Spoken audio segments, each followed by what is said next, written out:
नमस्कार दोस्तों, आपका स्वागत है फैंटेसी नॉवल ऑडियो बुक में। आज हम लेकर आए हैं एक रोमांचक और रहस्यमयी कहानी जो आपको कल्पना की एक नई दुनिया में ले जाएगी।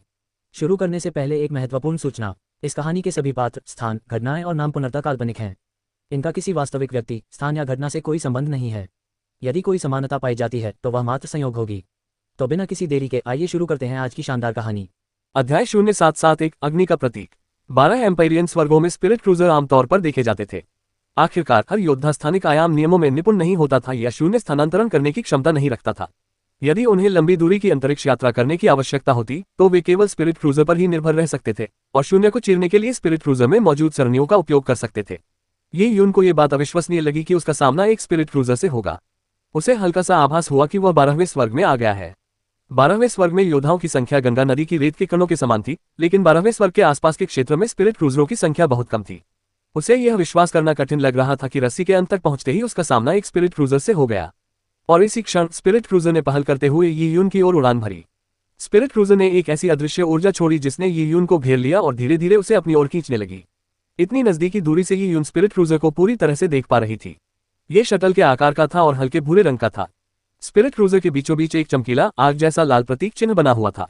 ये जलती हुई लौ का प्रतीक था। ये संभवतः उस गुट का प्रतीक चिन्ह है जिसके पास स्पिरिट क्रूजर का स्वामित्व है। ये यून ने विरोध नहीं किया और उस ऊर्जा को उसे स्पिरिट क्रूजर की ओर खींचने दिया।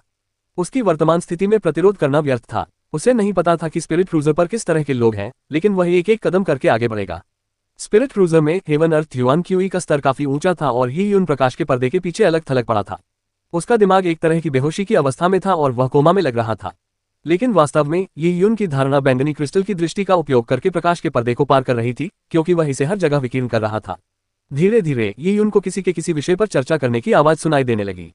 उनकी भाषा तियान युआन जगत की भाषा से भिन्न थी, लेकिन ये लाखों साल पहले एजोर यांगलोर द्वारा बोली जाने वाली भाषा से काफी मिलती जुलती थी। ये यून को उनकी मानसिक प्रक्रियाओं में होने वाले उतार चढ़ाव का सहारा लेकर ही उनकी बातचीत के संदर्भ को मुश्किल से समझ पाना पड़ा। ये युवक कहाँ से आया है? एक अधेड़ उम्र के व्यक्ति ने गहरी आवाज में पूछा और उसने ये यून को देखा जो एक हल्के पर्दे से बंधा हुआ था। अभी अभी 100 रेट्स ब्लैक होल के आसपास का अंतरिक्ष फट गया, जिससे एक छोटा सा अंतरिक्षीय तूफान आ गया। हम स्थिति की जांच करने आए और हमें यह व्यक्ति मिला। वह गंभीर रूप से घायल था, इसलिए हमने उसे बचा लिया। यह अज्ञात है कि वह अंतरिक्षीय तूफान से घायल हुआ था या नहीं। उस अधेड़ उम्र के व्यक्ति को बैंगनी रंग के कपड़े पहने एक लड़की ने जवाब दिया। उसकी आवाज साफ और कानों को सुहावनी लग रही थी। अधेड़ उम्र के व्यक्ति ने सिर हिलाते हुए कहा, इस युवक का साधना स्तर केवल युआन ओपनिंग स्तर का है। अगर वह उस तरह के तूफान में फंस जाता तो अब तक मर चुका होता। तुम उसका शव देख भी नहीं पाते, बचाना तो दूर की बात है। वह शायद अंतरिक्ष में भटक रहा है। हो सकता है उसका स्पिरिट क्रूजर खराब हो गया हो और सौभाग्य से तुमने उसे बचा लिया हो। और फैंगलिंग, तुम बहुत दयालु हो। ऐसे अजनबियों को स्पिरिट क्रूजर पर लाकर बचाना ठीक नहीं है। तुम्हें पता नहीं कि वह कैसा इंसान है। हमारा मिशन 100 रेट्स ब्लैक होल की निगरानी करना है। ये जिस स्थानिक नोड को सील करता है वो एक सीलबंद दुनिया से जुड़ा है, एक ऐसी दुनिया जो हमारे लुओ कबीले के पीछे हटने के रास्तों में से एक है। यह अब विशेष रूप से महत्वपूर्ण है, इसलिए हमारे मिशन को याद रखो। अधेड़ उम्र के उस व्यक्ति ने बैंगनी रंग के कपड़े पहनी लड़की को गहरी अर्थपूर्ण दृष्टि से देखा और फिर मुड़कर चला गया। माफ करना, अगली बार मैं ध्यान रखूंगी। लड़की ने सिर हिलाया। उसने ये यून पर एक नजर डाली और यह पुष्टि करने के बाद कि वह अभी भी बेहोश है, वह चली गई। ये यून अभी भी सफेद रोशनी में डूबा हुआ था। उसे मस्तिष्क में खालीपन महसूस हो रहा था और वह अपनी अर्धजागृत अवस्था में धीरे धीरे अपनी शक्ति वापस पा रहा था। उसने कुछ बार अपनी आंखें खोली और स्पिरिट क्रूजर पर मौजूद योद्धाओं को देखा। उनमें से कई ने अपने दाहिने सीने पर ज्वाला का चिन्ह धारण कर रखा था। लुओ वंश और वह बैंगनी पोशाक वाली लड़की। उस अधेड़ उम्र के व्यक्ति के शब्दों को याद करते हुए उसने अनुमान लगाया कि जिस ब्लैक होल का उसने सामना किया था उसे संभवतः 100 रेथस ब्लैक होल कहा जाता था और इसने एक स्थानिक नोड को सील कर दिया था। उस अधेड़ उम्र के व्यक्ति ने यहां तक कह दिया कि वह स्थानिक नोड एक बंद दुनिया से जुड़ा हुआ है। निस्संदेह वह सीमित दुनिया ही वह दुनिया थी जहां तियान युआन दुनिया स्थित थी। शाश्वत भंवर की उपस्थिति के कारण वह वास्तव में एक सीलबंद दुनिया थी। ये यून ने तियान युआन लोक से एक स्थानिक नोड का उपयोग करके उस स्थान तक यात्रा की थी जहां वह था। एजोर यांग लॉर्ड की स्मृतियों के अनुसार जिस लोक में तियान युआन लोक स्थित था वह एक दानव देवता को सील करने के लिए प्रयुक्त पात्र था। 12 स्वर्ग लोकों से जुड़े स्थानिक नोड्स की संख्या अत्यंत कम थी। संभवतः केवल 1 या 2 ही हों। इसका मतलब यह था कि इस निश्चित स्थानिक नोड का उपयोग करके 12 एम्पायरियन हेवन की यात्रा करने पर यह हमेशा उसे 12 एम्पायरियन हेवन के एक विशेष क्षेत्र में ले जाएगा। और जिस लुओ कबीले का वे जिक्र कर रहे थे, ये यून को यह नाम याद आया क्योंकि वह इससे कुछ संबंध जोड़ने से खुद को रोक नहीं सका। करोड़ों वर्ष पूर्व एजोर यांग लॉर्ड के कारण तियान युआन लोक की मोहर टूट गई। इसके साथ ही 1 या 2 स्थानिक नोड प्रकट हुए और स्वाभाविक रूप से 12 स्वर्गों के लोग उन स्थानिक नोड का उपयोग करके तियान युआन लोक की यात्रा कर सकते थे। हालांकि स्थानिक नोड बहुत कम होने के कारण तियान युआन दुनिया में जाने वाले 12 एम्पायरियन हेवन योद्धाओं की संख्या अत्यंत कम थी। और ताया दिव्य शहर में मिली उस अजीब लड़की के बारे में सोचते हुए। वो लुओ वंश से तो नहीं हो सकती है ना। हालांकि गहन विचार करने पर यह महज एक संयोग नहीं प्रतीत हुआ। चूंकि केवल एक या दो ही स्थानिक नोड थे, इसलिए स्थानिक नोड ने दो निश्चित स्थानों को जोड़ा, जिनमें से एक था 12 आध्यात्मिक स्वर्गों का एक क्षेत्र और दूसरा था तियान युआन जगत। यदि यह निश्चित निकास लुओ वंश में था, तो यह आश्चर्य की बात नहीं थी कि लुओ वंश ने छिपे हुए तियान युआन लोग को पीछे हटने के मार्ग के रूप में इस्तेमाल किया होगा। उस समय जब ये यूनु सेल्फ लड़की से अलग हुई थी, तब उसने वास्तव में कहा था कि वह तियान युआन की दुनिया में शरण लेने आई थी। ताया दिव्य शहर में वह एक रहस्य थी, क्योंकि उसने कभी अपनी वास्तविक शक्ति का प्रदर्शन नहीं किया था। ताया दिव्य नगरी के 3 सम्मान वर्ग थे, स्वर्ग, पृथ्वी और मनुष्य। व्यक्तिगत धन के मामले में वह केवल मनुष्य वर्ग में प्रथम स्थान पर थी। पृथ्वी पर लोगों की युद्ध रैंकिंग के आधार पर दी जाने वाली सम्मान सूची और स्वर्ग में वीरान जानवरों को मारने के आधार पर दी जाने वाली रैंकिंग की बात करें तो उन दोनों में उसका नाम कभी नहीं आया था। लोगों को लगता था कि लुओहुआर में असाधारण शक्ति है, लेकिन उसने कभी इसे दिखाया नहीं। वह बस डोंगर नाम की एक छोटी नौकरानी को अपने साथ रखती थी और सारा दिन ताया दिव्य शहर में मौजमस्ती करती रहती थी। हालांकि देखने में ऐसा लगता था कि उसने कुछ भी अच्छा नहीं किया है, फिर भी ताया डिवाइन सिटी के बुजुर्ग उसके रहस्यमय और शक्तिशाली पृष्ठभूमि के कारण उसके साथ अच्छा व्यवहार करते थे। उसकी पहचान एक रहस्य थी, और यहाँ तक कि ताया डिवाइन सिटी के नगर प्रमुख को भी नहीं पता था कि वह कौन है। जिस व्यक्ति ने उसे ताया डिवाइन सिटी में लाया था वह बेहद शक्तिशाली था और किसी बड़े ओहदे वाला व्यक्ति प्रतीत होता था। लेकिन अब अगर इस बारे में सोचे तो ये तथाकथित बड़ा आदमी शायद लुओ वंश द्वारा तियान युआन दुनिया में भेजा गया एक प्रबंधक था। किसी गुप्त दुनिया को शरणस्थल के रूप में इस्तेमाल करने वाले महाशक्तिशाली कबीले के लिए मार्ग प्रशस्त करने के लिए एक प्रबंधक की व्यवस्था करना बहुत सामान्य बात थी। जब परिवार संकट में होता था और उनका अस्तित्व खतरे में होता था, तो परिवार के बच्चे इस छोटे से निचले लोक में छिपकर गुमनाम रह सकते थे। इस तरह वे स्वाभाविक रूप से सुरक्षित रहते थे। यदि उनका कुल वंश नष्ट हो जाता, तब भी उनके वंशज अपनी विरासत को आगे बढ़ा सकते थे। यही वृहद परिदृश्य में तियान युआन जगत की भूमिका थी। जब उजाड़ जाति ने ताया दिव्य नगरी पर आक्रमण किया, तो लुओ कबीले ने कुछ नहीं किया। उन्होंने वहां से चले जाने का विकल्प चुना। तब यीयुन लुओहुआर से अलग हो गई। शेपर्ड बॉय के नेतृत्व में शहर पर आक्रमण करने वाले जानवरों के झुंड का सामना लुओ कबीले को आसानी से हो जाता। अगर वे कार्रवाई करते तो वे सभी खूंखार जानवरों को नष्ट कर सकते थे, लेकिन उन्होंने ऐसा नहीं किया। संभवतः इसका कारण ये था कि उनका सामना ऐसे दुश्मनों से हो रहा था जो उनका पीछा कर रहे थे। 12 दिव्य स्वर्गों से प्राप्त शक्ति का अंधाधुंध प्रदर्शन करके वे अपने शत्रुओं द्वारा भेद खुलने का जोखिम बहुत बढ़ा देंगे। इसलिए परिवार ने उन्हें गुप्त रूप से ताया दिव्य नगर छोड़ने का आदेश दिया था। अध्याय 772 हजार परियां। स्पिरिट क्रूजर ब्रह्मांड में तेजी से आगे बढ़ रहा था, लेकिन इतनी तेज गति से यात्रा करने के बावजूद विशाल ब्रह्मांड में ऐसा लग रहा था मानो वह हिल ही नहीं रहा हो। मानो पानी में तैरती हुई कोई सूखी शाखा हो जो एकदम शांत थी।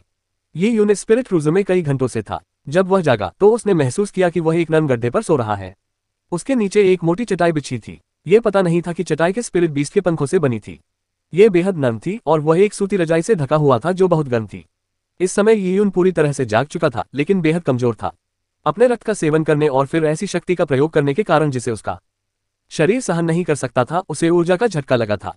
इसके बाद अंतरिक्षीय तूफानों में प्रवेश करने के कारण उसकी अधिकांश नसें कट गई थी, इसलिए उसकी वर्तमान स्थिति वास्तव में दयनीय थी। यदि कोई साधारण योद्धा यीयुन की स्थिति में होता तो यह सवाल उठता कि क्या वह उन चोटों से उबर भी पाएगा। इससे भविष्य में गंभीर समस्याएं उत्पन्न होने की पूरी संभावना थी, जो उसके युद्ध कौशल को प्रभावित कर सकती थी। हालांकि यीयुन के पास पर्पल क्रिस्टल ओरिजिन था, जिससे वह लगातार स्वर्ग पृथ्वी युआनची को अवशोषित करके अपने शरीर की मरम्मत कर सकता था। इसके अलावा उसका शरीर एक परिपूर्ण यांग शरीर था, इसलिए उसे इस बात का डर नहीं था कि उसकी नसें फिर से जुड़ नहीं पाएंगी। उसे इस बारे में बिल्कुल भी चिंता करने की जरूरत नहीं थी। एकमात्र समस्या ये थी कि यीयुन को कुछ समय तक कमजोर रहना पड़ा। ये यीयुन के दांतयान के भीतर ड्रेको प्रथम सच्चे स्वर्ण अवतार और दानव देवता कठपुतली को लगी चोटें काफी हल्की थी, विशेष रूप से प्रबल जीवन शक्ति वाली दानव देवता कठपुतली को। उसकी युद्ध शक्ति लगभग न के बराबर कम हुई थी। ये यीयुन का अनुमान था कि एक बार जब वह अपनी 30-40% शक्ति पुनः प्राप्त कर लेगा तो वह दुष्ट ऊर्जा को नियंत्रित करने में सक्षम हो जाएगा। तब वह दानव देवता कठपुतली को बुला सकेगा और उस पर से नियंत्रण खोने से नहीं डरेगा। इस तरह उसके पास अपनी रक्षा करने का साधन होगा। अब यीयुन को सिर्फ लिन शिंटोव की चिंता थी। अंतरिक्षीय भंवर में फंस जाने के बाद ये पता नहीं था कि लिन शिंटोव कहाँ चली गई थी। अरे तुम जाग गए हो। इसी समय लगभग 13-14 वर्ष की एक गोल चेहरे वाली लड़की यीयुन के विश्राम कक्ष में दाखिल हुई। उसकी त्वचा गोरी थी और गाल गुलाबी थे। वह बहुत प्यारी लग रही थी। कमरे में प्रवेश करने के बाद लड़की ने चाय का एक बर्तन तैयार किया। उसके कपड़े देखकर ऐसा लग रहा था जैसे वह नौकरानी हो, लेकिन जाहिर है वह चाय ही उनके लिए नहीं बनाई गई थी। हाँ, मैं जाग गया हूँ।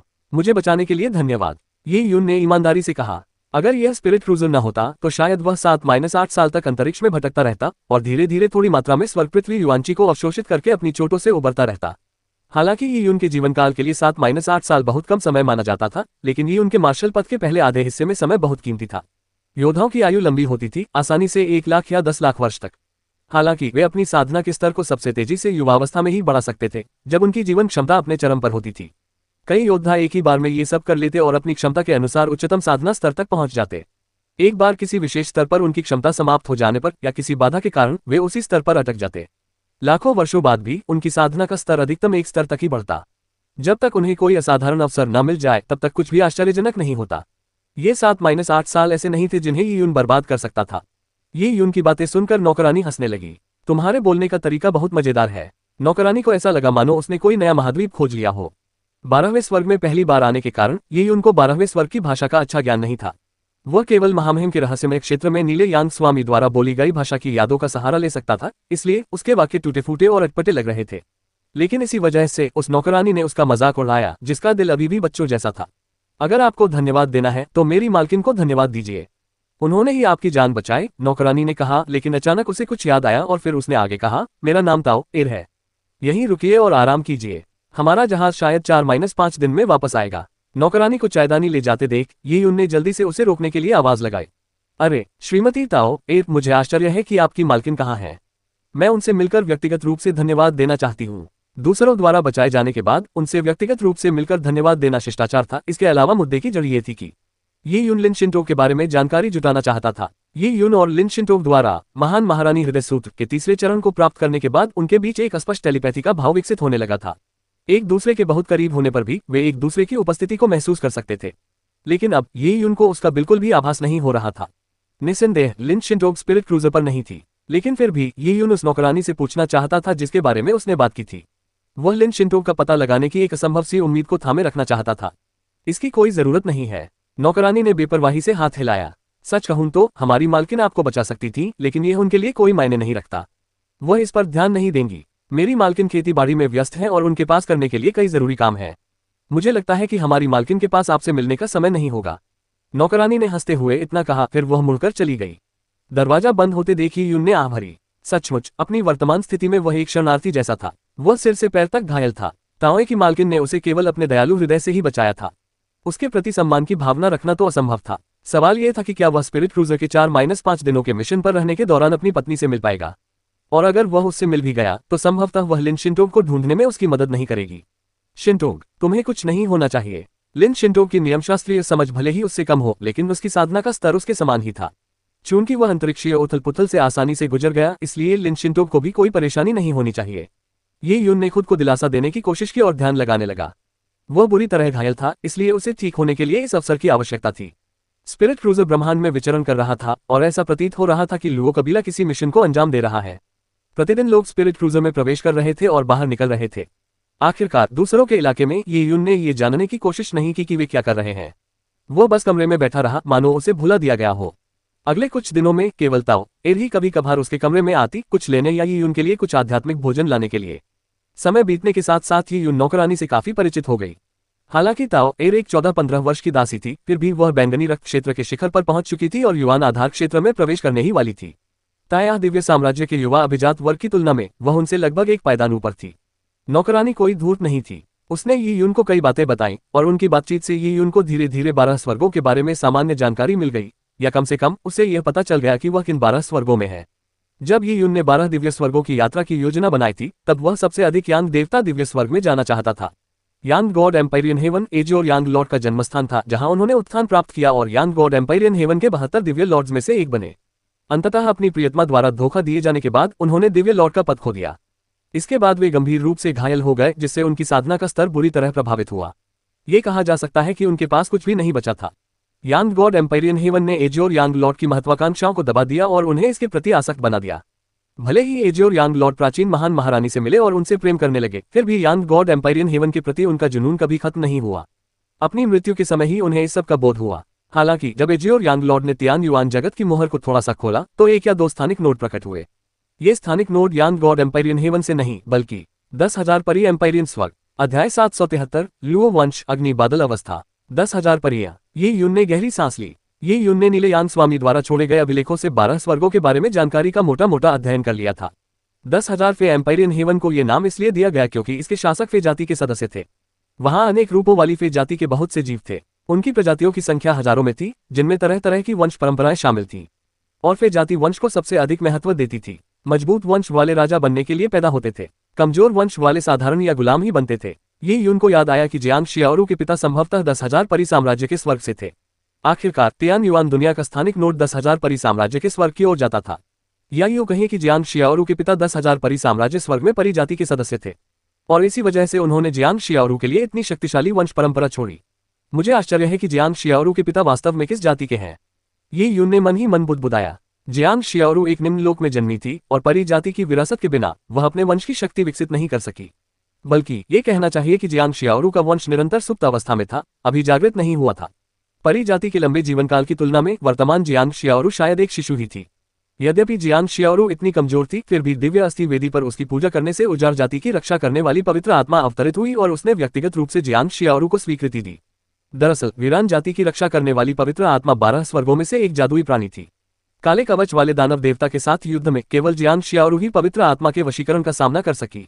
अंततः जियांग शियाओरू के वंश पर काले कवच वाले दानव देवता की नजर पड़ी।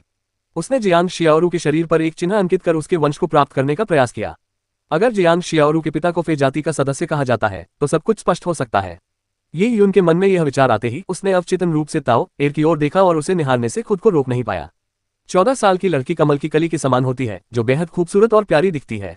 ये यून द्वारा अचानक घूरे जाने पर ताओ का चेहरा शर्म से लाल हो गया और वह घबरा गई। तुम मुझे इस तरह क्यों देख रहे हो? ये यून मुस्कुराए। माफ कीजिए, यह मेरी तरफ से जल्दबाजी में की गई कार्रवाई थी। दरअसल मुझे अचानक मिस ताओ एर का नाम याद आ गया।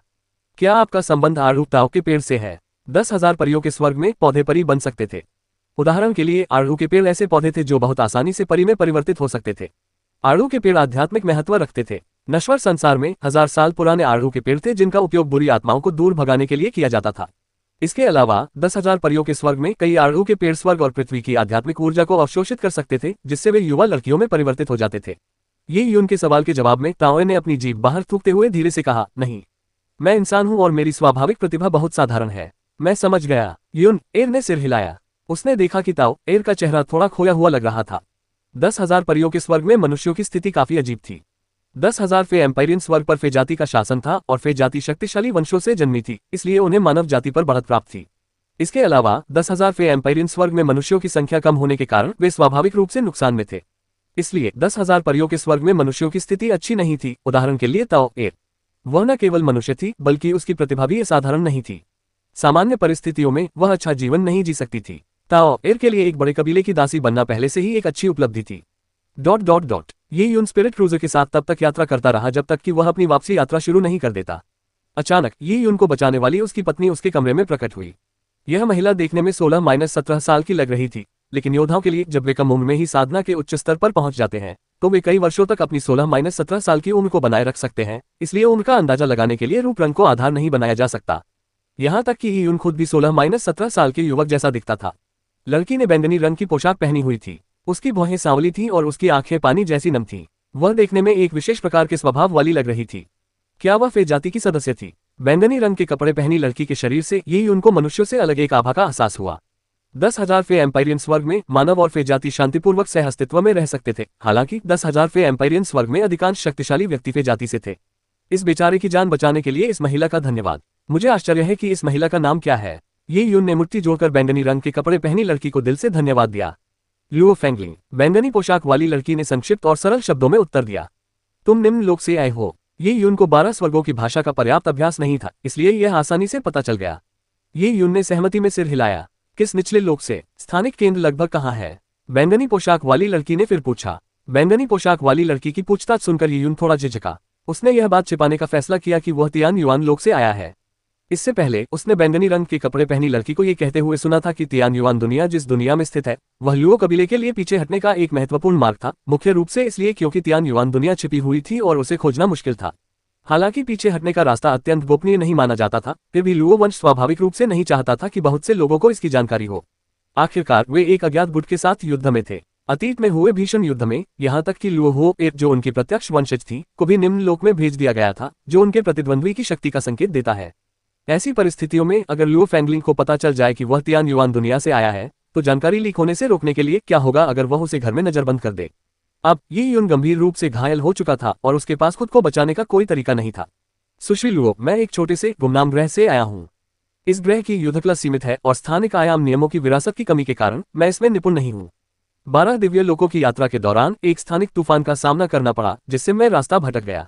अगर आप मुझसे स्थानिक नोड के बारे में पूछना चाहती हैं तो मुझे सच में नहीं पता। ये यून ने झूठ बोला। लुओ फेंगलिंग ने सिर हिलाया। ये यून स्पष्ट रूप से निम्न स्तर का एक महत्वहीन योद्धा था। लुओ फेंगलिंग को उसकी बातों की ज्यादा परवाह नहीं थी, इसलिए स्वाभाविक रूप से उसके मन में उस पर संदेह करने की कोई भावना नहीं थी। जहां तक कि यून के तियान युआन लोक से आने की बात है, लुओ फेंगलिंग ने इस बारे में सोचा भी नहीं था। उसे विश्वास नहीं था कि यून 100 प्रेतों के ब्लैक होल के तियान युआन लोक के स्थानिक नोड से गुजर सकती है। तुम्हारा नाम क्या है? लुओ फेंगलिंग ने फिर पूछा। ये यून। ठीक है, ये यून। मेरा लुओ वंश इस समय विदेशी जातियों को शिष्य के रूप में भर्ती कर रहा है। पहले मेरे लुओ वंश ने एक भीषण युद्ध का सामना किया और भारी जानमाल का नुकसान उठाया, इसलिए इसे अपनी शक्ति को पुनर्जीवित करने की आवश्यकता है। मैं लुओ वंश के अग्नि बादल राज्य से जुड़ा हुआ हूँ। अग्नि बादल राज्य के शिष्य वास्तव में उच्च योग्यता वाले गैर लुओ उपनाम वाले शिष्यों की खोज में निकले हैं ताकि उन्हें अग्नि बादल राज्य में शामिल किया जा सके। तुम अभी अभी एक निचले लोक से 10,000 परियों के स्वर्ग में आए हो और चूंकि तुम न तो अपना रास्ता जानते हो और न ही किसी को, चाहे वो तुम्हारी विरासत हो या संसाधन, इसलिए तुम्हारे लिए इन्हें प्राप्त करना मुश्किल होगा। किसी बड़े गुट में शामिल होना एक अच्छा विकल्प है। मेरी राय में निम्न स्तर से 10,000 परिलोक के स्वर्ग तक अकेले ही पहुंचने की आपकी क्षमता ये दर्शाती है कि आपकी साधना का स्तर स्वीकार्य है। आपका शरीर लगभग शत विकसित था, फिर भी आपकी जीवन शक्ति बनी रही। इसके अलावा पिछले कुछ दिनों में आपने वास्तव में बहुत अच्छी तरह से स्वास्थ्य लाभ किया है, जिसने मुझे आश्चर्यचकित कर दिया है। यदि आप चाहें तो आप मेरे अग्नि बादल राज्य में शामिल हो सकते हैं और एक बाहरी शिष्य बन सकते हैं। हालांकि मैं आपको चेतावनी देना चाहता हूं कि यद्यपि मेरे लुओ कबीले ने पिछले युद्ध में अपने विरोधियों को हराया था, लेकिन हम उन्हें केवल पीछे हटने पर मजबूर कर पाए थे। यह अज्ञात है कि वे कब वापसी करेंगे। जब ऐसा हुआ तो आप युद्ध में शामिल हो सकते हैं और आपका जीवन भाग्य के भरोसे रह सकता है। आपको मेरे लुओ कबीले के अग्नि बादल राज्य में शामिल होने के बारे में सावधानीपूर्वक विचार करना होगा। अध्याय 774 माउंट फेंगली। सभी मिशन पूरे होने के बाद फायर क्लाउड स्टेट के स्पिरिट क्रूजर ने प्रकाश की एक किरण छोड़ी जिसने शून्य को चीरते हुए रास्ता बना दिया। इसके बाद स्पिरिट क्रूजर अंतरिक्षीय भंवर में प्रवेश कर गया और पूरी तरह से गायब हो गया। स्पिरिट क्रूजर एक विशालकाय वस्तु थी। जब ये यून स्पिरिट क्रूजर में समा गया था तब उसने अनुमान लगाया था कि यह दर्जनों मील लंबा था। यह अज्ञात था कि इतने विशाल तारा किले के निर्माण के लिए कितने कुशल शोधकों की आवश्यकता थी।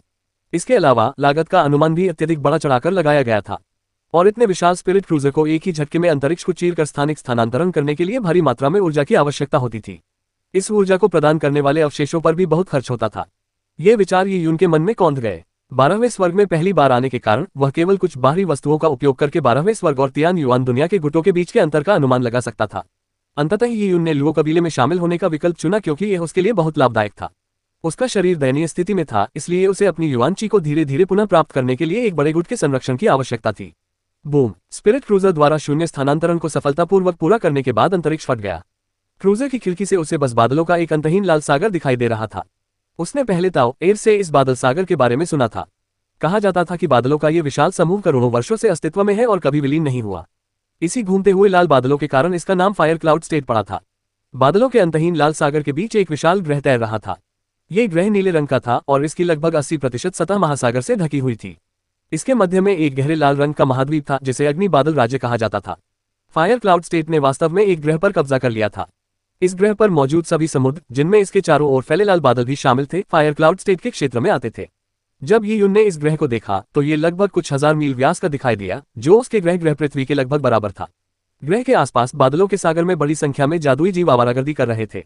शायद दुनिया के विशाल आकार के कारण ये जादुई जीव उन निर्जन जीवों से कहीं अधिक बड़े थे जिनका सामना ये यून ने दिव्य वन्य भूमि में किया था। ये यून ने लगभग 500 किलोमीटर लंबी एक सुनहरी मछली देखी। उसका आकार मछली जैसा था, लेकिन उसके मुंह के पास अजगर की मूंछें थीं। हर बार जब वह अपना मुंह खोलती तो ज्वालामुखी विस्फोट की तरह लाल बादल बाहर निकालती और चूसती थी। हालांकि ये केवल उसकी सांस लेने की प्रक्रिया थी। इसके अलावा रंग बिरंगे पंखों वाले जीव भी थे। वे विशालकाय अजगर थे जिनके एक सींग थे और वे अजगर या सांप जैसे दिखते थे। आत्माओं की नावों को खींचने वाले अजगर घोड़ों की संख्या अनंत थी। इसके विपरीत यद्यपि स्पिरिट क्रूजर ये यून जिस पर सवार था आकार में विशाल था, लेकिन ऐसी पृष्ठभूमि में रखे जाने पर वह अगोचर प्रतीत होता था। स्पिरिट क्रूजर की गति धीमी होने लगी। जैसे जैसे वे फायर क्लाउड स्टेट के करीब पहुंचते गए, ये यून का आश्चर्य बढ़ता गया। हालांकि उसने ताओ एर से इसके बारे में सुना था, लेकिन इसे स्वयं देखना उतना चौंकाने वाला नहीं था। तियान युआन जगत और दिव्य वन्य भूमि की तुलना में अग्नि बादल राज्य कहीं अधिक समृद्ध था। फायर क्लाउड स्टेट को विशाल नहीं माना जा सकता था क्योंकि यह तियान युआन दुनिया से काफी छोटा था। हालांकि फायर क्लाउड स्टेट में हर तरह के तैरते हुए अमर पर्वत, अमर महल, आत्मा की मूर्तियां, आत्मा के जहाज आदि मौजूद थे। वे अंतहीन प्रतीत होते थे और एक चकाचौंध भरा दृश्य प्रस्तुत करते थे। और यहाँ मौजूद विशेषज्ञों की संख्या न के बराबर थी। तियान युआन की दुनिया में स्वर्ग आरोहण क्षेत्र के योद्धा पहले से ही एक प्रभावशाली शक्ति थे, लेकिन अग्नि बादल अवस्था में उन्हें कुछ खास नहीं माना जाता था। जैसे ही यी यून स्पिरिट क्रूजर पर सवार होकर आगे बढ़ी, वह सीधे फायर क्लाउड स्टेट के मध्य में पहुंच गई। यहाँ अनगिनत अमर पर्वत थे और प्रत्येक अमर पर्वत लगभग 10 मील ऊंचा था। इतने ऊंचे अमर पर्वतों का भार बहुत अधिक था, लेकिन कवच के सहारे वे हवा में तैर रहे थे। निम्न लोकों में ऐसा करना असंभव था। स्पिरिट क्रूजर के एक अमर पर्वत के पास से गुजरने के बाद यी यून, ताओ, एरो और लुओ फैंगलिंग के साथ मदरशिप से तैनात एक छोटी स्पिरिट बोट में सवार होकर अंततः उस पर्वत की चोटी पर उतरे। यह अमर पर्वत लुओ फैंगलिंग का था। इन दिनों के दौरान यी यून ने ताओ, एर से जाना कि लुओ फैंगलिंग फायर क्लाउड स्टेट में युवा पीढ़ी के बीच एक प्रभावशाली व्यक्ति थे। लुओ फैंगलिंग फायर क्लाउड स्टेट के हेवन फायर हॉल से थी, जो फायर क्लाउड स्टेट के युवा शिष्यों में से सभी शीर्ष प्रतिभाओं को एकत्रित करता था। बेशक ऐसे प्रतिभाशाली लोगों की संख्या 100 से भी अधिक थी। लुओ फैंगलिंग उनमें से एक थी और उन लगभग 100 विशिष्ट लोगों में उनका स्थान औसत से ऊपर था। लुओ फैंगलिंग का फायदा उसकी कम उम्र होगी। वह लगभग यी यून की उम्र की थी। अब लुओ फैंगलिंग परफेक्ट युआन ओपनिंग स्तर पर थी, जो यी यून से एक मामूली स्तर ऊपर था। उसे अभी लंबा सफर तय करना था और उसका भविष्य उज्ज्वल था। और स्वर्ग अग्नि हॉल में मौजूद वरिष्ठ शिष्यों की आयु सैकड़ों वर्षों में थी। 12 दिव्य लोकों में रहने वाले दीर्घायु योद्धा, जिनकी आयु कुछ 100 वर्ष होने के बावजूद भी कनिष्ठ ही माने जाते थे। जब ये यून स्पिरिट क्रूजर से उतरे तो उनके साथ 3 अन्य युवा शिष्य भी थे, जिनमें 2 पुरुष और 1 महिला शामिल थे। उनके वस्त्र अलग अलग थे और उनकी साधना का स्तर भी भिन्न था। ये तीनों ही नए शिष्य थे जिन्हें स्पिरिट क्रूजर ने विभिन्न छोटे लोकों से भर्ती किया था। उस समय स्पिरिट क्रूजर में लगभग 100 लोग इकट्ठा हुए थे, लेकिन उनमें से केवल 3 को लुओ फैंगलिंग ने चुना था। ये यून सहित 4 संभावित शिष्य थे। तुम्हारे पैरों के नीचे स्थित इस पर्वत को माउंट फैंगलिंग कहते हैं और इसका नाम मेरे नाम पर रखा गया है। आज से तुम चारों मेरे अनुयायी बनोगे, लुओ फैंगलिंग ने सरल शब्दों में कहा। मैं पहले अपना परिचय देता हूँ। मैं लुओ फैंगलिंग हूँ, फायर क्लाउड स्टेट के हेवन फायर हॉल का शिष्य। अग्नि बादल अवस्था में युवा पीढ़ी के बीच 2 हॉल हैं, अर्थात स्वर्ग अग्नि हॉल और पृथ्वी अग्नि हॉल। सरल शब्दों में कहें तो स्वर्ग अग्नि हॉल के अनुयायी व्यक्तिगत शिष्य हैं। स्वर्ग अग्नि हॉल के प्रत्येक शिष्य का अपना एक पर्वत होता है। संपूर्ण अग्नि बादल राज्य में कुल 108 स्वर्ग अग्नि पर्वत हैं, जिसका अर्थ है 108 स्वर्ग अग्नि हॉल के शिष्य। ये संख्या निश्चित है, इसलिए एक की मृत्यु होने पर ही दूसरे की जगह ली जाएगी। हेवन फायर हॉल का प्रत्येक शिष्य बाहरी शिष्यों को प्रबंधक के रूप में नियुक्त कर सकता है। प्रबंधक शिष्यों की तुलना अन्य बाहरी शिष्यों से करने पर उनके लिए फायर क्लाउड स्टेट के लुओ कबीले से संसाधन प्राप्त करना आसान होता है। साथ ही उन्हें कुछ विविध कार्य भी करने पड़ते हैं। जब लुओ फैंगलिंग बोल रहे थे तो कुछ शिष्य एक दूसरे की ओर देखकर सिर हिला रहे थे। हेवन फायर हॉल के शिष्य फायर क्लाउड स्टेट की युवा पीढ़ी के कुलीन वर्ग थे। इन कुलीनों का मुख्य कार्य साधना करना था और पर्वत की जिम्मेदारी उनके कंधों पर होने के कारण निश्चित रूप से उन्हें कई जिम्मेदारियां निभानी पड़ती थीं। पर्वत पर संसाधनों का आवंटन, परिजीवों का भोजन कराना, जड़ी बूटियां बोना जैसे कई प्रकार के कार्य थे जिनके लिए लोगों की आवश्यकता थी। ये कार्य स्वाभाविक रूप से स्वर्ग अग्नि कक्ष के शिष्यों द्वारा स्वयं नहीं किए जा सकते थे, इसलिए इन शिष्यों की सेवा के लिए लोगों की आवश्यकता थी। ये काम शिष्य सेवकों का था। दरअसल सेवक शिष्य बनना एक बेहतरीन काम था। वे हेवन फायर हॉल के शिष्य का अनुसरण कर सकते थे और कभी कभी ऐसे संसाधन प्राप्त कर सकते थे जिनका उपयोग हेवन फायर हॉल का शिष्य नहीं करता था। यही उनके लिए एक बड़ा लाभ था, इसीलिए कई साधारण शिष्य सेवक शिष्य बनने की इच्छा रखते थे। फैंगलिंग पर्वत पर बहुत से काम होंगे, लेकिन उतने ही अधिक अवसर भी मिलेंगे। जब तक आप साधना में तल्लीन रहेंगे, मैं आपके साथ बुरा बर्ताव नहीं करूंगा। भविष्य में यदि आप साधना में अच्छी प्रतिभा दिखाएंगे तो मैं आपको पृथ्वी अग्नि हॉल में प्रवेश के लिए नामांकित करूंगा। पृथ्वी अग्नि हॉल में प्रवेश करने पर आपको लुओ वंश का सच्चा शिष्य माना जाएगा। क्या आप सभी इससे सहमत हैं? जैसा कि लुओ फैंगलिंग ने कहा, उसने चारों को स्कैन किया। इस मामले में कुछ भी अप्रिय नहीं था। बाकी तीनों भी यही चाहते थे और यी यून ने भी हल्के से सिर हिलाया। उसकी प्राथमिकता अपने जख्मों को ठीक करना था और उसे इस बात की परवाह नहीं थी कि वह कहाँ है, बस वह सुरक्षित होना चाहिए। एक शिष्य होने के नाते वह गुमनाम रहेगा, इसलिए उसकी सुरक्षा कोई समस्या नहीं होगी। माउंट फैंगलिंग को सुविधाजनक माना गया। अध्याय 775, हरी आंखों वाला। यी यून और बाकी 3 लोग सहमत हो गए और उन्होंने माउंट फैंगलिंग पर ही रहने का फैसला किया। लुओ फैंगलिंग को उनके इस फैसले पर कोई हैरानी नहीं हुई, क्योंकि सच कहें तो यह एक ऐसा शानदार अवसर था जिसका कई लोग सपना देखते थे, तो भला वे उनके प्रस्ताव को कैसे ठुकरा सकते थे। इस समय लुओ फैंगलिंग ने अचानक यी यून की ओर देखा। तुम शुद्ध यांग नियमों में साधना करते हो, है ना? यी यून का यांग शरीर पूर्णतः परिपूर्ण था, लेकिन गंभीर चोटों के कारण जिससे उसकी अधिकांश नसें कट गई थी, उसका शुद्ध यांग शरीर स्पष्ट रूप से दिखाई नहीं दे रहा था। फिर भी लुओ फैंगलिंग यी यून की शुद्ध यांग विद्या में निपुणता को महसूस कर सकती थी, इसलिए उसने ये प्रश्न पूछा। आखिरकार लुओ वंश अग्नि तत्व के नियमों पर केंद्रित था, जिसमें शुद्ध यांग नियमों के साथ समानताएं थीं। हाँ, यी यून ने सिर हिलाया। ठीक है, हालांकि मैं माउंट फैंगलिंग का प्रभारी हूं, लेकिन मैं वास्तव में यहाँ के कामकाज में दखल नहीं देता। मुझे लुओ डिवाइन हॉल की परीक्षा की तैयारी के लिए एकांत साधना में जाना होगा। मेरी सामान्य एकांत साधना में 1 या 2 साल लगते हैं, इसलिए माउंट फैंगलिंग पर कई ऐसे मामले होंगे जिनकी जिम्मेदारी आपकी होगी। ये यून, क्योंकि आप शुद्ध यांग नियमों में निपुण हैं, इसलिए आपको अग्नि तत्व से संबंधित सामग्रियों का कुछ ज्ञान होना चाहिए। मैं आपको सामग्रियों की खरीद और माउंट फैंगलिंग के सामग्री भंडारगृह के प्रबंधन का जिम्मा सौंपता हूँ। सनली, डोंगहू और बाइवे, आप लोग जादुई जानवरों के पालन पोषण की जिम्मेदारी संभालेंगे। माउंट फैंगलिंग पर बहुत सारे जादुई जानवर हैं और उन्हें प्रतिदिन चरने के लिए बाहर ले जाना और भोजन देना आवश्यक है। यह आपकी जिम्मेदारी होगी। लुओ फैंगलिंग ने बेपरवाही से उन्हें निर्देश दिए और एकांतवास में जाने ही वाले थे। ये यून को लुओ फैंगलिंग के आदेश से कोई आपत्ति नहीं थी, लेकिन लुओ फैंगलिंग द्वारा उल्लिखित लुओ डिवाइन हॉल से वह थोड़ा आश्चर्यचकित था। लुओ डिवाइन हॉल की परीक्षा के लिए तैयारी करें। फायर क्लाउड स्टेट में 2 हॉल थे जहां युवा शिष्यों को प्रवेश दिया जाता था, हेवन फायर हॉल और अर्थ फायर हॉल। स्वर्ग अग्नि हॉल को पहले से ही सर्वोच्च माना जाता था, जबकि पृथ्वी अग्नि हॉल द्वितीयक होने के बावजूद उसमें रहने वाले शिष्य आधिकारिक शिष्य माने जाते थे। तुलनात्मक रूप से ये यून केवल एक बाहरी शिष्य था और नामात्र का ही माना जाता था। केवल असाधारण प्रदर्शन करने पर ही उसे पृथ्वी अग्नि हॉल में पदोन्नति मिल सकती थी। स्पष्टतः लुओ divine hall heaven fire hall या अर्थ फायर हॉल की तुलना में कहीं अधिक उच्च स्तर पर था। ये यून ने पूछे बिना नहीं रह सकी, क्या मैं जान सकती हूँ कि सीनियर लुओ द्वारा उल्लिखित लुओ डिवाइन हॉल परीक्षा क्या है? ओह, लुओ फैंगलिंग की भौहें थोड़ी सिकुड़ गईं। आमतौर पर बाहरी शिष्य उसे देखकर अपनी सांस रोक लेते थे और किसी भी बातचीत के दौरान वे केवल निर्देश ग्रहण करते थे और आगे पूछताछ करने की हिम्मत नहीं करते थे। उसे उम्मीद नहीं थी कि यून उससे ऐसा सवाल पूछेगा जिसका उसके दिए गए निर्देशों से कोई लेना देना नहीं था। इसके अलावा उसके हावभाव से तो ऐसा नहीं लग रहा था कि वह उससे डरता है। लुओ फैंगलिंग ने यून को उत्तर दिया, स्वर्ग अग्नि हॉल वह स्थान है जहां अग्नि बादल अवस्था के सबसे श्रेष्ठ शिष्य एकत्रित होते हैं। जहां तक लुओ दिव्य हॉल की बात है, ये वह स्थान है जहां पूरे लुओ वंश के शीर्ष प्रतिभाशाली लोग एकत्रित होते हैं। लुओ वंश अत्यंत विशाल है और मेरी अग्नि बादल अवस्था लुओ वंश की 196 अवस्थाओं में से केवल एक है। और इन 196 अवस्थाओं के ऊपर लुओ वंश के शाही परिवार द्वारा आबाद लुओ दिव्य साम्राज्य की राजधानी है। ये लुओ दिव्य हॉल साम्राज्य की राजधानी में स्थित है, जो विभिन्न अवस्थाओं के सभी शिष्यों के लिए एक पवित्र भूमि है और वे वहां जाने के लिए उत्सुक रहते हैं। जब लुओ फैंगलिंग ने ये शब्द कहे तो उसके भावों में एक तरह की लालसा झलक रही थी। लुओ डिवाइन हॉल में प्रवेश करना हमेशा से लुओ फैंगलिंग का सपना था। ये सुनकर ये यून मन ही मन भयभीत हो गई। 196 राज्य, लुओ वंश के राजपरिवार सहित, ये कितना विशाल होगा। इतने सारे राज्यों के साथ और प्रत्येक राज्य में कम से कम 100 व्यक्तिगत शिष्यों के साथ प्रतिस्पर्धा स्पष्ट रूप से बहुत बड़ी थी। तो फिर लुओ हुआर, क्या वह एम्पायरियन राजधानी में हो सकती है? ये यून को लुओ कुल में लुओ हु एर की वास्तविक पहचान का पता नहीं था। उसके अनुसार जिस गुट में वह थी, वह एक आपदा का सामना कर रहा था। प्रत्यक्ष वंशज होने के नाते उसे विशेष सुरक्षा प्रदान की गई थी और उसे तियान युआन लोक में भेज दिया गया था। इसलिए लुओ हु एर की पहचान निश्चित रूप से कुछ खास होगी। परिधीय 196 राज्यों में ही शिष्यों की संख्या बहुत अधिक थी, इसलिए यह संभावना नहीं थी कि लुओ वंश उन सभी को विशेष सुरक्षा प्रदान करेगा। हालांकि ये यून लुओ फैंगलिंग से लुओ हुओ एर के बारे में नहीं पूछ सकता था। वह ये नहीं बता सकता था कि उसे लुओ हुओ एर के बारे में कैसे पता चला, और अगर इसमें कोई गोपनीय बात शामिल होती तो वह मुसीबत में पड़ सकता था। लुओ फैंगलिंग के बोलने के बाद उसने ये यून को नजरअंदाज कर दिया।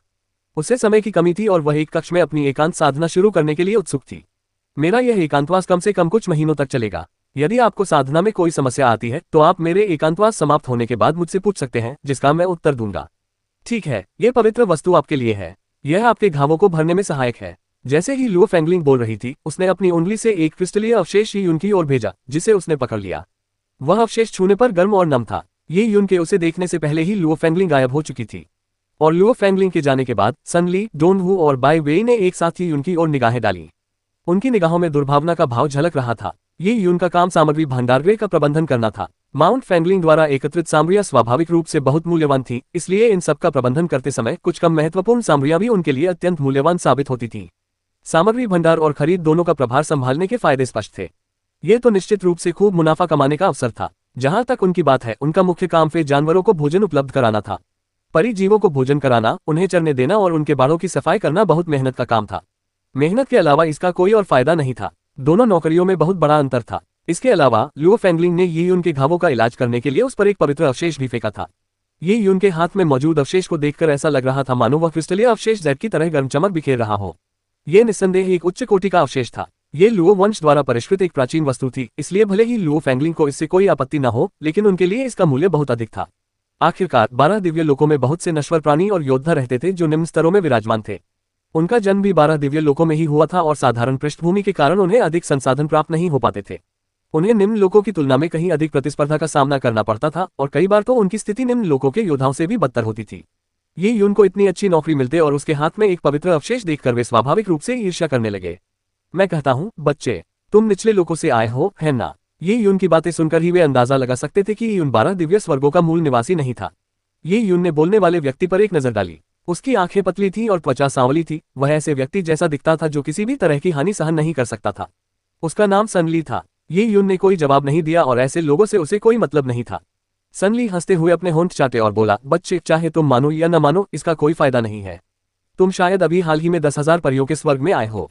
जिस निचले लोक से तुम आए हो वह बर्बरों की भूमि है, वहां के योद्धाओं की शक्ति नगण्य है। 10,000 परियों के स्वर्ग में आना ही तुम्हें बौनों के बीच सेनापति बना देता है।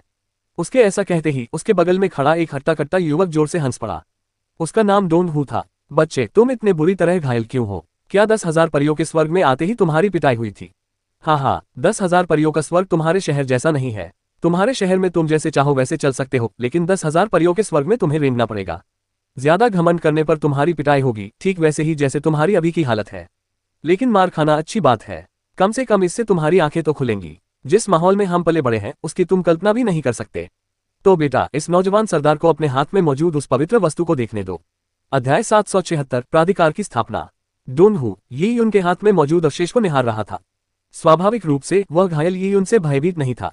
यहां तक कि अगर ये युन घायल न भी होता तब भी डोन हू उससे भयभीत नहीं होता, क्योंकि उसके साथ 3 लोग थे।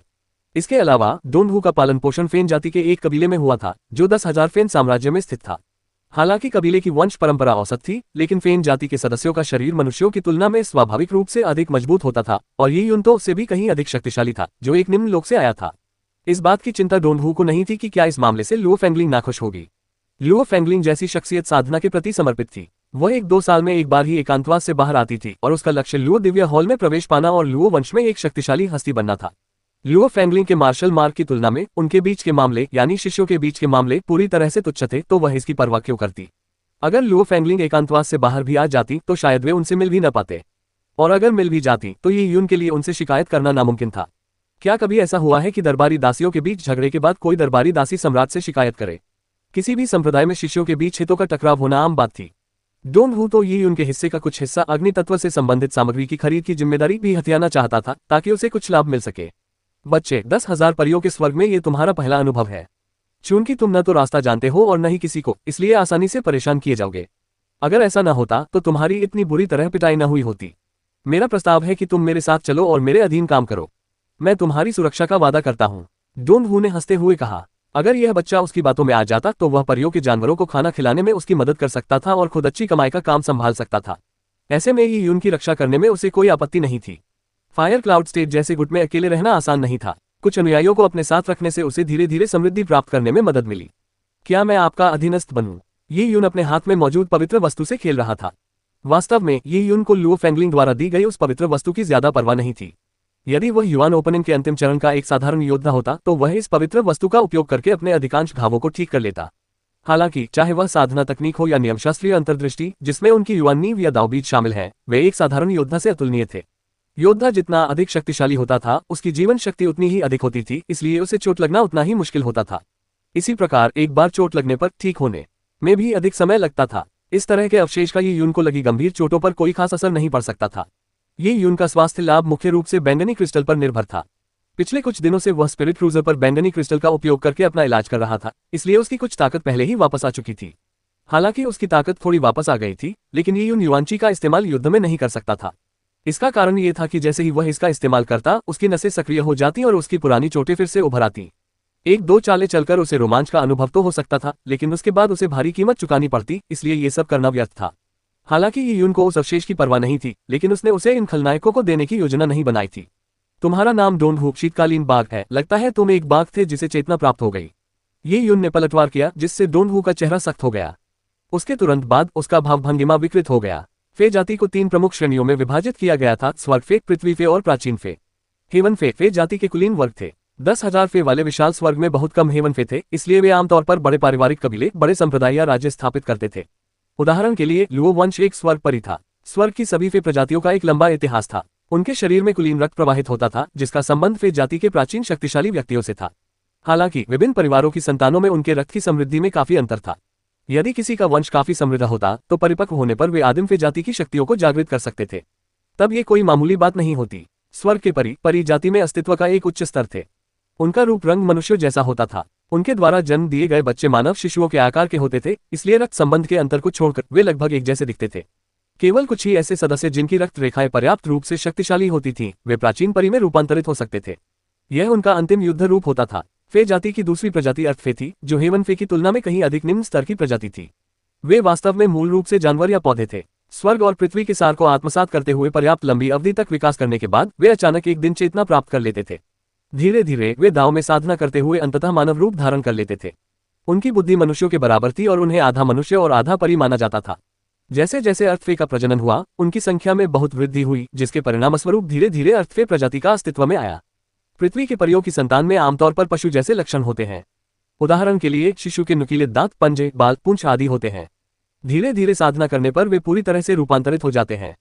पृथ्वी के परियों में स्वर्ग के परियों का सामना करने पर जन्मजातहीन भावना होती थी, लेकिन मनुष्यों की तुलना में उनमें श्रेष्ठता की सहज भावना होगी। पृथ्वी पर रहने वाली परी प्रजाति के जीवों का शरीर मनुष्यों के शरीर से कहीं अधिक बलवान था, लेकिन उनकी चेतना मनुष्यों से निम्न स्तर की थी। सीधे शब्दों में कहें तो उनकी बुद्धि मनुष्यों से कमतर थी, इसलिए वंशानुक्रम के सृजन, साधना तकनीकों को सीखने या नियमशास्त्रीय अंतर्दृष्टि से संबंधित मामलों में वे मनुष्यों से हीन थे।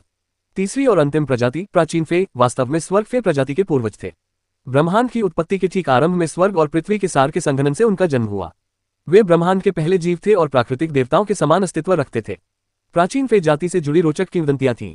उदाहरण के लिए फे जाति की किंवदंतियों में प्राचीन फे ड्रैगन या बाइजे का उल्लेख मिलता है। वे संतान उत्पन्न कर सकते थे, लेकिन उनकी प्रजनन क्षमता बहुत कम थी। प्राचीन फे मूल रूप से संख्या में बहुत कम थे, इसलिए समय बीतने के साथ साथ वे लगभग विलुप्त हो गए। इसलिए जब 10,000 फे एम्पायरियन हेवन में फे जाति के बारे में बात की जाती थी, तो आमतौर पर केवल स्वर्ग और पृथ्वी के फे का ही उल्लेख किया जाता था। फायर क्लाउड स्टेट के हेवन फायर हॉल और अर्थ फायर हॉल का वर्गीकरण भी हेवन और अर्थ फे के परिणामस्वरूप हुआ। डोन हू का परिवार पृथ्वी पर रहने वाली परी प्रजाति से संबंधित था। इसके अलावा उसका पूर्वज एक बाघ था जो हजारों वर्षों तक जंगलों में रहा और जिसने दाव की प्राप्ति की। यह कोई ऐसा इतिहास नहीं था जिसका बखान किया जा सके, और ये यून ने न केवल डोन हू की साधारण उत्पत्ति का जिक्र किया, बल्कि उन्होंने दाव प्राप्त करने वाला बाघ के बजाय चेतना प्राप्त करने वाला बाघ शब्दों का भी प्रयोग किया। इसका तात्पर्य ये था कि फे जाति के सदस्य होने के नाते वे मनुष्यों द्वारा लिखित अलौकिक उपन्यासों में पाए जाने वाले आत्माओं के समान थे, इसलिए वह इसे किसी भी तरह से बर्दाश्त नहीं कर सकता था। डोन हू गुस्से से आग बबूला हो गया, जबकि उसके बगल में बैठी बाई वेई नाम की लड़की खिलखिलाकर हंसने लगी। डोन हू के वंश पर हंसते हुए उसने ऐसा भाव बनाया मानो वह कोई मनोरंजक तमाशा देख रही हो, और यह जानने के लिए उत्सुक हो कि यीयून इस मामले को कैसे सुलझाएगी। क्या यीयून को मौत का डर नहीं था? इतनी गंभीर रूप से घायल होने के बावजूद उसने डोन हू और सनली को नाराज करने की हिम्मत क्यों की? ल्यूओ वंश में शिष्यों के बीच युद्ध आमतौर पर बहुत तीव्र होते थे। बाई वेई द्वारा उपहास किए जाने पर डोन हू ने घृणा भरी नजर से देखा। यीयून की ओर देखते हुए उसने उग्र स्वर में कहा, अरे नीच मनुष्य, तू तो और भी नीच लोक से आया है। मेरे पूर्वज का उपहास करने का तुझे कोई अधिकार नहीं। मैं डोन हू पहली बार अग्नि बादल राज्य में आया हूँ। मेरे पास इतनी शक्ति है, पर उसे प्रदर्शित करने का कोई साधन नहीं है। आज मैं तुम्हारा उपयोग करके अपनी सत्ता स्थापित करूंगा। डोन हू बोलते ही यीयून को पकड़ लिया। उसका शरीर विशाल और मांसल था और उसके शरीर पर बाल बेहद घने थे। वह बिल्कुल बाघ जैसा दिखता था। पृथ्वी पर रहने वाली परी प्रजाति की देखने की क्षमता भले ही कम हो, लेकिन उनका शारीरिक बल मनुष्यों से कहीं अधिक था। विशेष रूप से डोन हू के पूर्वज एक बाघ थे जिन्होंने दाव की प्राप्ति की थी, इसलिए उनकी शारीरिक शक्ति अत्यंत भयावह थी। जैसे ही उसने डोन हू को अपनी ओर बढ़ते देखा, यीयून पीछे हट गया और पलक झपकते ही 5 कदम पीछे चला गया। हालांकि यीयून थोड़ा ठीक हो गया था, लेकिन वह दूसरों के साथ खुलकर लड़ने की हिम्मत नहीं करता था, क्योंकि इससे उसकी पुरानी चोटें फिर से उभर सकती थीं। डोन हू के पंजे के विरुद्ध यीयून ने अपने दांतियान में ऊर्जा का संचार किया। वाह! यीयून के दांतियान से प्रकाश की एक किरण निकली और सीधे डोन हू की ओर बढ़ी। प्रकाश की यह किरण यीयून का ड्रेको फर्स्ट ट्रू गोल्ड अवतार थी। यीयून स्वयं घायल था, इसलिए वह लड़ नहीं सका, लेकिन उसने थोड़ी बहुत शक्ति पुनः प्राप्त कर ली थी। वह मुश्किल से ही ड्रेको प्रथम सच्चे स्वर्ण अवतार का उपयोग कर पा रहा था। जहां तक अधिक शक्तिशाली दानव देवता कठपुतली की बात है, यीयून को डर था कि वह दुष्ट ऊर्जा पर अपना नियंत्रण खो देगा, इसलिए उसने उसे प्रकट नहीं किया। डोन हू और उसके साथियों द्वारा ड्रेको फर्स्ट ट्रू गोल्ड अवतार को पहचानने की बात हो तो उसे चिंता करने की कोई जरूरत नहीं थी। अगर यह ड्रेको फर्स्ट ट्रू गोल्ड अपने सबसे आदिम रूप में होता तो 10,000 फे एम्पायरियन हेवन में फे जाति के कुछ विद्वान सदस्य इसे पहचान सकते थे, लेकिन ये उनका ड्रेको फर्स्ट ट्रू गोल्ड पहले ही मांस और रक्त के शरीर में रूपांतरित हो चुका था। एजोर यांग लॉर्ड द्वारा करोड़ों वर्षों के शोधन के कारण फे जाति के कमजोर लेकिन शक्तिशाली सदस्य भी अगर इसे देखते तो शायद अवतार की भौतिकता को पहचान नहीं पाते। पलक झपकते ही डोन हू प्रकाश की किरण को देख भी नहीं पाया, लेकिन उसने अपनी आक्रामक गति को कम नहीं होने दिया। बम! डोन हू के पंजे ने ड्रेको फर्स्ट ट्रू गोल्ड अवतार की छाती को जकड़ लिया, लेकिन इससे पहले कि वह जीत का जश्न मना पाता, उसे ऐसा लगा जैसे उसने किसी दिव्य धातु को पकड़ लिया हो। उसके पंजे की ताकत ड्रेको फर्स्ट ट्रू गोल्ड अवतार के सुरक्षा कवच को भेद नहीं सकी। यह क्या है? डोन हू घबरा गया। उसी क्षण ड्रेको फर्स्ट ट्रू गोल्ड अवतार ने डोन हू के चेहरे पर सीधा मुक्का मारा। डोन हू का शरीर चाहे कितना भी शक्तिशाली क्यों न हो, वह ड्रेको फर्स्ट ट्रू गोल्ड जैसी दिव्य सामग्री के सामने क्षीण था। इस प्रहार से एक भयानक चटकने की आवाज उत्पन्न हुई। डोन हू की आंखों के सामने अंधेरा छा गया और उसके पैर बेजान हो गए। तीव्र गति के कारण उसके नीचे की टाइलें टूट गईं और वह जमीन में धंस गया। अरे, इतना जिद्दी! ये यून भी थोड़ा हैरान था। उसे विश्वास था कि ड्रेको फर्स्ट ट्रू गोल्ड अवतार उस मुक्के से डोन हू की खोपड़ी के टुकड़े टुकड़े कर सकता है। भले ही फे जाति में प्रबल शक्ति हो, फिर भी उसे 1-2 महीने बिस्तर पर आराम करना पड़ता। उसने कभी सोचा भी नहीं था कि उस मौके में ड्रेको फर्स्ट ट्रू गोल्ड अवतार को इतना जबरदस्त प्रतिरोध महसूस होगा। डोन वू का सिर तो वाकई हथौड़े की तरह इस्तेमाल किया जा सकता था, लेकिन फिर भी डोन वू मुंह के लगने से स्तब्ध था और उसका दिमाग क्षण भर के लिए खाली हो गया था। उसी क्षण ड्रेको फर्स्ट ट्रू गोल्ड अवतार उछला और सीधे डोन वू के सामने कूद गया, जिससे उसे एक फ्लाइंग किक लगी। ये लात डोन वू के चेहरे पर लगी। ड्रेको फर्स्ट ट्रू गोल्ड अवतार का पैर इतना कठोर था कि उसने डोन वू की नाक की हड्डी तोड़ दी।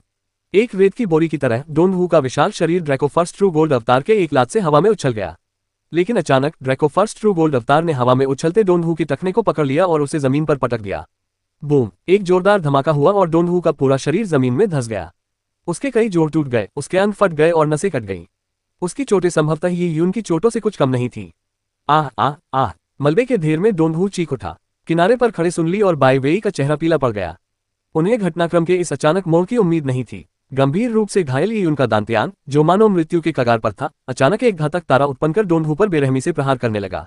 यह क्या चीज है? क्या ये कोई कठपुतली है या कुछ और? अध्याय 777 अवतार। कठपुतली, क्या बात है? उद्धरण चिन्ह। ड्रेको फर्स्ट ट्रू गोल्ड अवतार द्वारा बेरहमी से जमीन पर पटके जाने के बाद डोन वू की पीठ ड्रेको फर्स्ट ट्रू गोल्ड अवतार के पैर के नीचे दबी हुई थी, जिससे उसके मुंह से खून निकलने लगा। बाय वेई और सनली की निगाहें अचानक प्रकट हुए ड्रेको फर्स्ट ट्रू गोल्ड अवतार पर टिकी हुई थीं। वह बिल्कुल ये यून जैसा दिखता था, बस फर्क इतना था कि उसने हल्के सुनहरे रंग का चोला पहना हुआ था। उसकी त्वचा धातु जैसी लग रही थी, जो ये यून की त्वचा से कुछ अलग थी। अवतार। बाय वेई का छोटा सा मुंह ये देखकर बेहद आश्चर्यजनक लगा। यह अवतार कैसे हो सकता है? ये तो कठपुतली ही होगी, सनली ने पीले पड़े चेहरे के साथ कहा। अवतारों और कठपुतलियों में कई समानताएं थीं। उदाहरण के लिए, दोनों का उपयोग दुश्मनों को मारने के लिए किया जा सकता था। कई कठपुतलियां ऐसी भी बनाई जाती थीं जो देखने में बिल्कुल सजीव लगती थीं, और ऐसे मामले भी थे जहां वे अपने स्वामी की हूबहू नकल करती थीं, जो कोई आश्चर्य की बात नहीं थी। एक अवतार दिखने में मूल शरीर के बिल्कुल समान हो सकता है, लेकिन अवतार और कठपुतलियों के बीच दो मूलभूत अंतर थे। पहला अंतर शक्ति और विकास क्षमता का था। एक अवतार की शक्ति काफी हद तक उसके वास्तविक शरीर द्वारा निर्धारित होती थी। उनके नियम संबंधी ज्ञान समान थे और अवतार वास्तविक शरीर की तरह ही विकसित हो सकता था। इसके विपरीत, एक पुतली के परिष्कृत होते ही उसकी शक्ति स्थिर हो जाती थी। ज्यादा से ज्यादा भविष्य में उसमें कुछ मामूली बदलाव हो सकते थे। दूसरा अंतर अवतार और कठपुतली के महत्व में था। अवतार के आत्मा सागर में योद्धा के मूल शरीर से अलग हुई आत्मा होती थी, जबकि कठपुतली में केवल एक आध्यात्मिक छाप होती थी। किसी अवतार का खो जाना मूल शरीर के आत्मा सागर को गहरा आघात पहुंचाएगा, और इससे व्यक्ति की भविष्य की सफलता पर भी असर पड़ सकता है। कठपुतली का खो जाना वास्तव में एक खजाने के खोने के बराबर था। पर्याप्त धन होने पर इसे कुछ भी नहीं समझा जाता था। सनली का मानना था कि यून ने एक कठपुतली को बुलाया था, मुख्य रूप से इसलिए क्योंकि एक अवतार जिसमें बढ़ने की क्षमता होती है, के लिए अत्यंत मूल्यवान सामग्रियों की आवश्यकता होती है। उन्हें ढूंढना मुश्किल था और एक को तैयार करना तो और भी मुश्किल था। सामग्री जितनी अधिक मूल्यवान होगी, अवतार को परिष्कृत करने में उतना ही अधिक समय लगेगा। आमतौर पर किसी अवतार को परिष्कृत करने के लिए एक शक्तिशाली वरिष्ठ व्यक्ति को लंबा समय देना पड़ता था। ये यून के ड्रेको फर्स्ट ट्रू गोल्ड अवतार की बात करें तो इसे स्वयं एजोर यांग लॉर्ड ने परिष्कृत किया था। एजोर यांग लॉर्ड की मृत्यु के बाद इसे गॉड एडवेंट टॉवर की सरणियों में करोड़ों वर्षों तक परिष्कृत किया गया था। सनली को यह मानने से बिल्कुल इनकार था कि इतनी कीमती वस्तु निम्नलोक के किसी योद्धा के कब्जे में आ सकती है। इसके अलावा ड्रेको फर्स्ट ट्रू गोल्ड अवतार की शक्ति इतनी अधिक थी कि सनली यह स्वीकार नहीं कर सका कि यह किसी कनिष्ठ का अवतार था।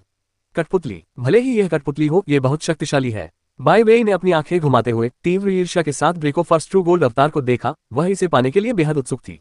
वह शुरू से ही ये यून को नीचा समझती थी। हालांकि उसका पूर्वज एक सफेद फूल था जिसने अपना दाव प्राप्त कर लिया था, फिर भी 10,000 परियों के स्वर्ग में मनुष्यों को, विशेषकर निचले लोक के मनुष्यों को देखकर वह अपने आप को श्रेष्ठ समझती थी। वह उन्हें गंवार और गरीब पृष्ठभूमि के लोग मानती थी। अब वह स्वाभाविक रूप से ये देखकर दंग रह गई कि एक गंवार व्यक्ति ने सहजता से एक शक्तिशाली कठपुतली का प्रदर्शन किया, जिसे उत्कृष्ट तकनीकों से परिष्कृत किया गया था। क्या निम्न लोक में इतनी अच्छी चीजें भी थीं? ऐसी कठपुतली को परिष्कृत करने में निश्चित रूप से बहुत सारे संसाधनों की खपत होगी, फिर भी इस गंवार ने इसे प्राप्त कर लिया था। किसी गंवार के पास इतनी अच्छी चीज होना खजाने की बर्बादी थी। आखिर वो उसकी क्यों नहीं थी? बाय वेई के मन में असंतुलन महसूस हो रहा था। वह इस कठपुतली को हासिल करने के तरीके भी सोचने लगी थी। इस समय डोन वू अभी भी जमीन पर चीख रहा था। एक इंसान द्वारा जमीन पर गिराकर पीटे जाने के कारण वह बेहद शर्मनाक महसूस कर रहा था और अपने दांत पीस रहा था। छोटे बदमाश, मेरे हाथों में मत पड़ना। डोन वू का मुंह खून से भरा हुआ था और उसकी नाक धंस गई थी, लेकिन फिर भी उसने अपने दांतों के बीच से उन दुर्भावनापूर्ण शब्दों को निकाल दिया। बाघ की प्रजाति बहुत आक्रामक होती है। वे ऐसे होते हैं जो बुरी तरह पीटे जाने पर भी नर्म रुख अपनाने से इनकार कर देते हैं। ओह! ये यून ने अपना पैर उठाया और निर्दयता से डोन वू की गर्दन पर रख दिया, जिससे वह एक और आवाज भी न निकाल सके। वाह, यह जमीन तो वाकई बहुत सख्त है। जैसे ही ये यून ने डोन वू पर कदम रखा, उसने 10,000 परी साम्राज्य स्वर्ग की भूमि पर टिप्पणी करना शुरू कर दिया। ये यून समझ गया था कि माउंट फैंगलिंग ने बहुत सारे कवच नहीं लगाए थे, फिर भी ये पर्वत बेहद मजबूत था। ये तियान युआन दुनिया से कहीं ज्यादा मजबूत था। अगर ऐसा ना होता तो ड्रेको फर्स्ट ट्रू गोल्ड अवतार का लापरवाही भरा वार निश्चित रूप से डोनहू को जमीन में बहुत गहराई तक धकेल देता, न कि सिर्फ एक मानव आकार का गड्ढा बनाता। इसके अलावा यहाँ का अंतरिक्ष अधिक स्थिर था। तियान युआन जगत में शून्य को चीर देने वाली कोई भी चाल यहाँ अंतरिक्ष को विकृत करने में भी सक्षम नहीं थी। ऐसी परिस्थितियों में यदि स्वर्ग आरोहण क्षेत्र के योद्धाओं के बीच युद्ध पर विचार किया जाए तो वे निचले क्षेत्र में लड़ते हुए दुनिया को कंपा सकते हैं, जिससे उनके ब्रह्मांड में अराजकता फैल सकती है। लेकिन 10,000 परियों के स्वर्ग में उनकी लड़ाई भद्दी प्रतीत होगी। यह युआन फाउंडेशन क्षेत्र के योद्धाओं के बीच की लड़ाई से बहुत अलग नहीं होगी। ब्रह्मांड की शुरुआत में फैली अराजकता से जन्मी यह विशाल दुनिया वाकई अलग है। ये युन ने आश्चर्य से कहा, लेकिन उसके पैरों की ताकत जरा भी कम नहीं हुई। ये यही खत्म होता है, सनली ने कहा। उसकी प्रजाति का डोनहू की प्रजाति से संबंध था, इसलिए दोनों एक दूसरे को जानते थे। बच्चे, तुम क्या कर रहे हो? अपने साथी शिष्य को बेरहमी से पीटकर क्या तुम्हें अग्नि बादल अवस्था से दंडित होने का डर नहीं है?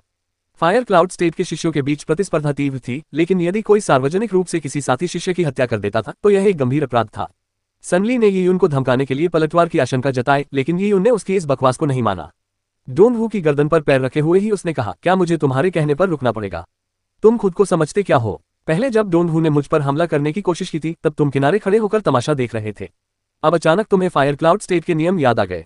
मजाक है। यीयुन के बोलते ही उसने अपना पैर उठा लिया। ठीक है, चूंकि तुम मुझे रोकना ही चाहते हो तो तुम उसकी जगह यहाँ लेट जाओ।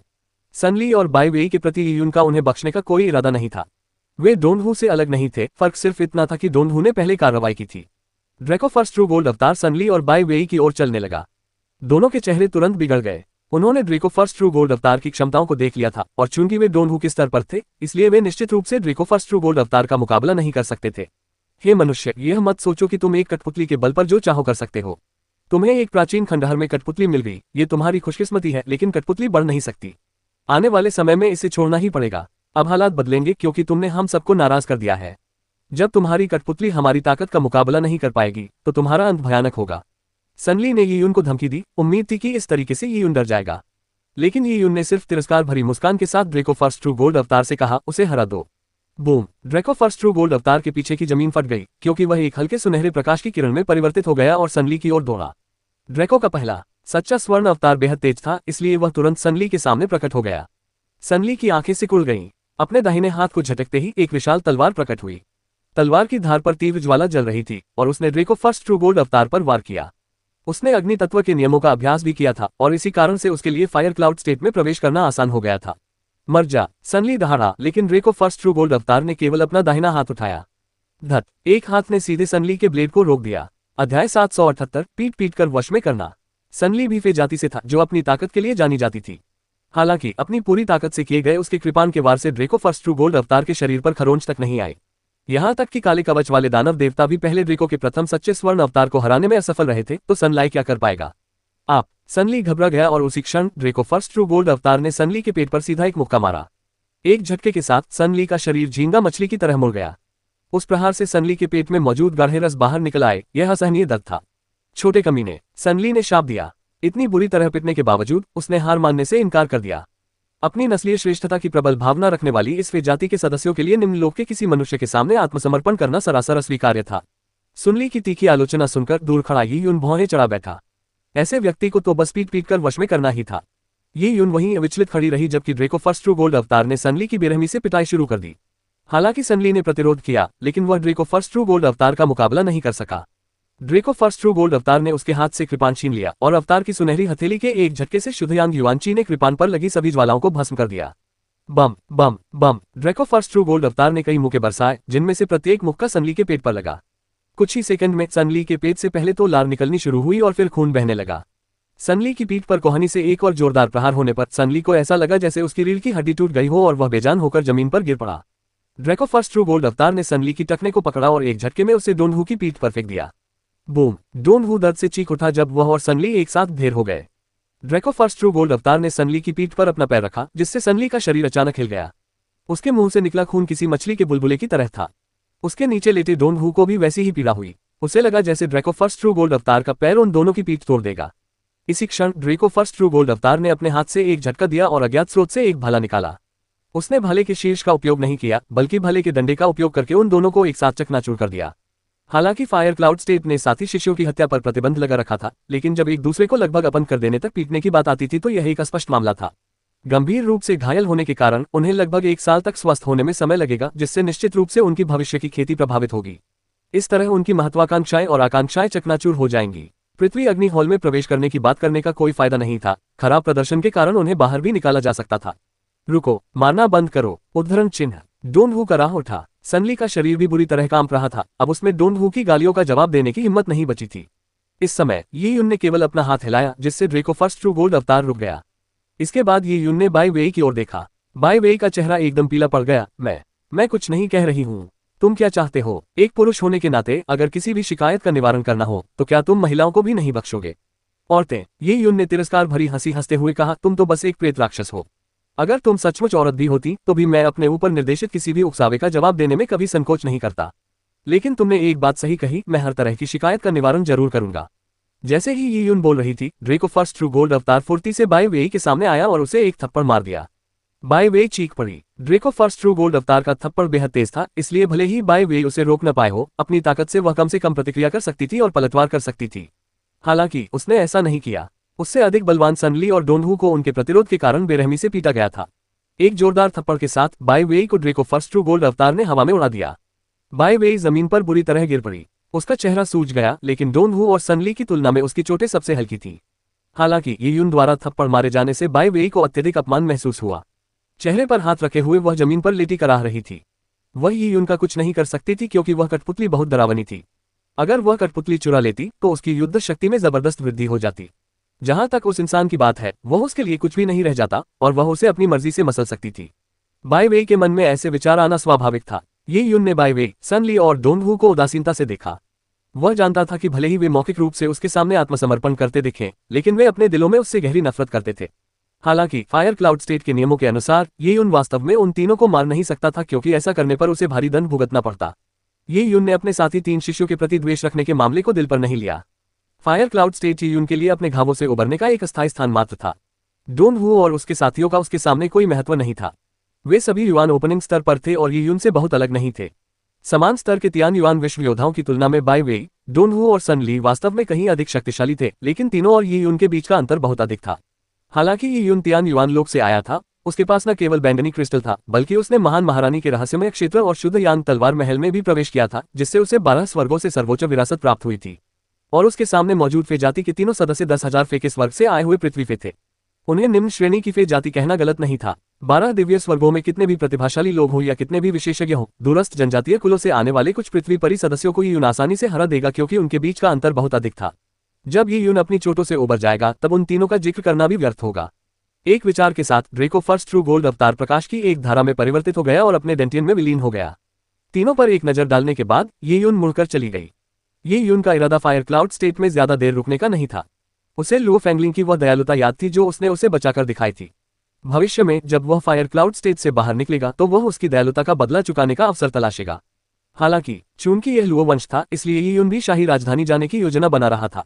लुओ वंश को एक वंश कहा जा सकता है, लेकिन इसने अपना एक अलग राष्ट्र स्थापित कर लिया था। सबसे पहले ये युन लुओ हुआ एर से मिलना चाहता था, और दूसरी बात, यदि संभव हो तो ये युन जियांग शियाओरू के पिता को ढूंढना चाहता था। कई कारकों से संकेत मिलता था कि जियांग शियाओरू के पिता 10,000 परियों के स्वर्ग में थे। जियांग शियाओरू अकेली पली बड़ी थी और उसने जीवन भर कष्ट झेले थे। यदि वह जियांग शियाओरू को उसके पिता को ढूंढने में मदद कर सके तो ये उनकी एक इच्छा पूरी कर देगा। ... अगली सुबह भोर होने के कुछ ही क्षणों बाद माउंट फैंगलिंग अभी भी घने कोहरे से ढका हुआ था। ये युन ने नीले रंग के वस्त्र पहने हुए थे जो देखने में साफ सुथरे और सरल लग रहे थे। वे घाटी में पालथी मारकर बैठे थे, पहाड़ों की सुबह की शांति का आनंद ले रहे थे और साथ ही स्वर्ग पृथ्वी युआनची ऊर्जा का उत्सर्जन कर रहे थे। माउंट फैंगलिंग को एक उत्कृष्ट आध्यात्मिक स्थल माना जाता था। यहाँ विश्राम करने से उन्हें आधे प्रयास में दोगुने परिणाम प्राप्त होते थे। लुओ फेंगलिंग द्वारा ये युन को दी गई पवित्र वस्तु को वह पहले ही खा चुका था। ये युन को आश्चर्य इस बात का हुआ कि उस वस्तु का प्रभाव उसकी अपेक्षा से कहीं अधिक था। जैसे ही वह अवशेष उसके पेट में प्रवेश किया, वह एक गर्म ऊर्जा में परिवर्तित हो गया जो उसके शरीर के हर अंग में प्रवाहित हो गई। उसकी नसें कटी होने के बावजूद अवशेष में निहित ऊर्जा विचित्र रूप से उनमें प्रवाहित हो सकी। अध्याय 779 पुनर्प्राप्ति अवशेष। योद्धाओं के लिए क्षतिग्रस्त नसों को ठीक करना बहुत मुश्किल था। इसका कारण ये था कि क्षति की मरम्मत के लिए ऊर्जा के अवशोषण की आवश्यकता होती थी, लेकिन नसों के कट जाने से ऊर्जा प्रवाह के मार्ग भी अवरुद्ध हो जाते थे। इससे एक दुष्चक्र शुरू हो जाता था, इसलिए योद्धाओं को आमतौर पर कटी हुई नसों से उबरने में लंबा समय लगता था। यह उनके भविष्य के साधना कार्यों को भी प्रभावित कर सकता था। यदि उनकी नसें कट जाएं और उनका दांतियान नष्ट हो जाए तो ये लगभग उनकी साधना के अपंग होने के बराबर था। वे फिर से नश्वर बन जाते थे। इस पुनर्प्राप्ति अवशेष की मदद से ये यून के ठीक होने में लगने वाला समय लगभग आधा हो गया, जिससे ये यून सुखद रूप से आश्चर्यचकित हो गया। लुओ फेंगलिंग के अवशेष ने मेरी काफी मदद की है। ये यून ने मन ही मन कुछ बुदबुदाया, लेकिन वह जानता था कि अग्नि बादल राज्य के एक शिष्य होने के नाते लुओ फेंगलिंग उसे कोई बहुत कीमती अवशेष नहीं देगी। सबसे उत्तम अवशेष तो निश्चित रूप से लुओ फेंगलिंग के लिए ही रखे जाते थे, लेकिन फिर भी इस अवशेष के प्रभावों ने उसे आश्चर्यचकित कर दिया। शायद इसका संबंध 10,000 परियों के स्वर्ग में अवशेषों के शोधन के लिए उपयोग की जाने वाली सामग्रियों के अंतर से है। उद्धरण चिन्ह। ये यून को ये बात अच्छी तरह से पता थी कि जब तियान युआन की दुनिया की तुलना 10,000 फे एम्पायरियन हेवन से की जाती है, तो डेसोलेट हेवन तकनीक की विरासत में अंतर के अलावा मुख्य कारण डेसोलेट हेवन तकनीक में इस्तेमाल होने वाली सामग्रियों में भारी अंतर होगा। तियान युआन जगत और दिव्य सम्राट में पाए जाने वाले निर्जन जीव 10,000 परी साम्राज्य के पहाड़ों और झीलों में छिपे परी जीवों की तुलना में पूरी तरह से अलग स्तर के थे। उदाहरण के लिए डेसोलेट जाति की पवित्र आत्मा एक जादुई जीव थी जो 12 दिव्य स्वर्गों से आई थी। उसका पालन पोषण निचले लोक में हुआ था, जो उसकी स्वाभाविक प्रतिभा के लिए बाधक था। फिर भी वह डेसोलेट जाति की संरक्षक बन गई थी। दिव्य वन्यभूमि में सभी आदिम सच्चे आत्मा और आदिम प्रजातियां पवित्र आत्मा के अधीन थीं। यह आत्मा करोड़ों वर्षों तक जीवित रही और काले कवच वाले दानव देवता द्वारा मारे जाने के बाद भी शाम के सम्राट ने इसके शव पर अपना अधिकार जमा लिया। वह इसे चुराकर अपनी साधना शक्ति को बढ़ाना चाहता था, जो इस बात का प्रमाण है कि पवित्र आत्मा का शव कितना मूल्यवान था। हालांकि अगर उजार जाति की पवित्र आत्मा को 10,000 परियों के स्वर्ग में स्थापित किया जाता तो यह कोई असाधारण बात नहीं होती। 10,000 फे एम्पायरियन स्वर्ग में मौजूद कई फे जानवर उजार जाति की पवित्र आत्मा से सैकड़ों या हजारों गुना अधिक शक्तिशाली थे। इन जादुई प्राणियों की जादुई हड्डियों या जादुई अंतर्वस्त्रों को परिष्कृत करके अवशेष बनाने से किस प्रकार के परिणाम होंगे? बिना किसी परिष्करण के भी केवल जादुई हड्डियों को पीसकर पाउडर बनाने और उसे खाने से भी अद्भुत प्रभाव देखने को मिल सकते हैं। जिस प्रकार एक कुशल रसोइया भी अनाज के बिना कुछ नहीं बना सकता, उसी प्रकार प्राचीन महान महारानी द्वारा महान महारानी के रहस्यमय लोक में छोड़ी गई कलाकृतियों को भी दिव्य वन में वीरान जानवरों की हड्डियों का उपयोग करके परिष्कृत किया गया था। इसी प्रकार वे 10,000 परियों के स्वर्ग के अवशेषों से अतुलनीय थीं। इसलिए हालांकि यून ने गॉड एडवेंट टॉवर से बड़ी संख्या में अवशेष प्राप्त किए, लेकिन उनका मुख्य उपयोग गॉड एडवेंट टॉवर की व्यवस्थाओं को बनाए रखने के लिए था। 10,000 फे एम्पायरियन हेवन की फे हड्डियों से बनी सामग्रियां वाकई प्रभावशाली हैं। वैसे सामग्री भंडार की जिम्मेदारी मेरी ही है, एन्ना। इसमें कोई हैरानी नहीं कि बाय वे डोन हु और उनके साथियों को यह नौकरी इतनी पसंद थी। अगर कोई ईमानदार नहीं है तो वाकई बहुत फायदा उठाना आसान है। इसी विचार के साथ ही यून सामग्री भंडारगृह की ओर चल पड़ा। दरअसल माउंट फेंगलिंग में संग्रहित सबसे उत्तम सामग्री स्वयं लुओ फेंगलिंग द्वारा लाई गई थी। सामग्री भंडारगृह में जो कुछ भी संग्रहित था वह साधारण सामग्रियां ही थीं। इन सामग्रियों में काफी विविधता थी और सामग्री भंडारगृह के लिए एक अलग लेखा बही थी। प्रत्येक सामग्री की खरीद और भंडारण का विवरण उसमें अच्छी तरह से दर्ज था। जैसे ही ये यून सामग्री भंडारगृह की ओर बढ़ा, उसे अचानक अवशेषों की हल्की सी सुगंध महसूस हुई। इससे उसके मन में एक विचार आया और उसने उस सुगंध का पीछा किया। ये यून एक सुंदर छोटे से आंगन में आए और वहां एक 14-15 साल की लड़की प्राचीन वस्तुओं को परिष्कृत कर रही थी। ताओ एर। ये यून को थोड़ा आश्चर्य हुआ। अवशेषों को परिष्कृत करने वाली व्यक्ति लुओ फेंगलिंग की नौकरानी ताओ एर थी। अवशेषों को परिष्कृत करने की प्रक्रिया में बाधा नहीं डाली जा सकती थी, इसलिए ये यून अपनी जगह पर खड़ा रहा और चुपचाप देखता रहा। इस समय ताओ एर पूरी तरह एकाग्रचित थी। उसका छोटा सा चेहरा लाल हो गया था और उसके माथे पर पसीने की बूंदें थीं। ताओ एर के बगल में एक छोटा सा लाल रंग का कड़ाहा था जो घूम रहा था। 10,000 परियों के स्वर्ग में अवशेषों को परिष्कृत करने के लिए उपयोग किए जाने वाले उपकरण तियान युआन दुनिया से थोड़े अलग थे। तियान युआन दुनिया में वे डिस्क सरणियों का उपयोग करते थे, लेकिन यहाँ मुख्य उपकरण एक अवशेष कड़ाही थी। छोटे से बर्तन की सतह पर कुछ जादुई नक्काशी थी जो देखने में सरल लग रही थी, लेकिन अलग अलग तीव्रता से चमक रही थी। सभी सामग्री बर्तन के अंदर रखी गई और उसे स्वर्ग पृथ्वी युआनची से घेरकर बार बार शुद्ध किया गया। ये यून ने अपने बैंगनी क्रिस्टल की ऊर्जा दृष्टि को खोलने से खुद को नहीं रोका। चाहे वह तियान युआन दुनिया हो या 10,000 फे एम्पायरियन हेवन की डेसोलेट हेवन तकनीक, एक डेसोलेट हेवन मास्टर के रूप में सबसे महत्वपूर्ण चीज ऊर्जा नियंत्रण थी। और अपनी ऊर्जा दृष्टि में ये यून ताओ एर के ऊर्जा नियंत्रण के हर विवरण को स्पष्ट रूप से देख सकता था। हालांकि ताओ एर केवल वीरान स्वर्ग की एक प्रशिक्षु थी और अभी शुरुआती दौर में थी। उसने वीरान स्वर्ग की सबसे सती तकनीकें सीखी थी, इसलिए चाहे वह हस्त मुद्रा हो या ऊर्जा नियंत्रण, वह केवल औसत दर्जे की ही थी। कड़ाही में मौजूद फे की हड्डियां और जड़ी बूटियां भी सबसे आम सामग्रियां थीं। इन सभी का पता उनसे निकलने वाली ऊर्जा के प्रवाह से ही लगाया जा सकता था। लेकिन फिर भी ताओ एर अपने हर कदम को लेकर बेहद सतर्क थी। ये भी कहा जा सकता है कि वह डर से कांप रही थी। उसके चेहरे के रोमछिद्रों से पसीने की बूंदें और भी टपकने लगीं, लेकिन इतनी सावधानी बरतने के बावजूद कड़ाही में मौजूद युआनची का पिंड बेकाबू होकर घूमने लगा था। ये यून अपनी ऊर्जा दृष्टि के माध्यम से सब कुछ स्पष्ट रूप से देख सकता था, इसलिए भले ही वह 10,000 परी एम्पायरियन स्वर्ग की हस्त मुद्राओं को नहीं जानता था, वह बैंगनी क्रिस्टल के माध्यम से बता सकता था कि ताओ एर ने अपनी हस्त मुद्राओं में कई गलतियां की थीं। कुछ ही क्षणों बाद पेंट की एक जोरदार आवाज के साथ ताओ एर के कड़ाहे में मौजूद सभी सामग्री राख में तब्दील हो गई। फे की हड्डियां चकनाचूर हो गईं और हड्डियों की राख उड़ गई। सौभाग्यवश वे सभी निम्न स्तर की सामग्री थी, इसलिए विस्फोट बहुत शक्तिशाली नहीं था। इससे बस ताओ एर का छोटा सा चेहरा काला पड़ गया और उसके बाल बिखर गए। मैं फिर से परीक्षा में फेल हो गई। मैं फिर से परीक्षा में फेल हो गई। ताओ एर को अपने बिखरे बालों की कोई परवाह नहीं थी, वह पूरी तरह से हताश और निराश दिख रही थी। ताओ एर, क्या तुम इससे भी ज्यादा बेवकूफ हो सकती हो? तुम कितनी बार फेल हो चुकी हो? अपने सामने पड़े अवशेषों और पलते हुए कड़ाहे को देखकर उसकी आंखों में आंसू आ गए। एक इंसान होने के नाते उसे 10,000 परियों के स्वर्ग में आसानी से हाशिए पर धकेल दिया गया और तिरस्कृत किया गया। 10,000 फे एम्पायरियन स्वर्ग में अधिकांश संसाधनों पर फे जाति का नियंत्रण था। यदि किसी मनुष्य को 10,000 फे एम्पायरियन स्वर्ग में सफलता प्राप्त करनी होती थी तो उसे अधिक परिश्रम करना पड़ता था। हालांकि ताओ की प्रतिभा इतनी अच्छी नहीं थी कि प्रमुख बुट उसे विशेष ध्यान देकर आगे बढ़ा सके। वह महज एक नौकरानी थी, लेकिन अपने दयालु स्वभाव के कारण लुओ फैंगलिंग ने उसे अपने साथ रख लिया था। हालांकि वह हमेशा लुओ फैंगलिंग पर निर्भर नहीं रह सकती थी, क्योंकि उसका काम लुओ फैंगलिंग की सेवा करना था। वह जानती थी कि लुओ फैंगलिंग का लक्ष्य लुओ दिव्य हॉल में प्रवेश करना था। ये लुओ वंश की राजसी राजधानी में स्थित था, जहां लुओ वंश के शीर्ष प्रतिभाशाली लोग एकत्रित होते थे। यदि लुओ फैंगलिंग लुओ दिव्य हॉल में प्रवेश करती तो वह भी उसके साथ जाती। वहां मौजूद प्रतिभाशाली लोग अपने सेवकों को भी लाते। इन सेवकों के पास भी बहुत काम होता, इसलिए यदि वह निकम्मी होती तो वह अपनी मालकिन के लिए हर काम में परेशानी खड़ी करती। इसलिए बेहतर यही होगा कि वह लुओ फैंगलिंग के साथ न जाए। ये सोचकर ताओ ने अपनी छोटी सी मुट्ठी भींच ली। ताओ, हिम्मत रखो, तुम कर सकती हो। तुम मालकिन को रोक नहीं सकती।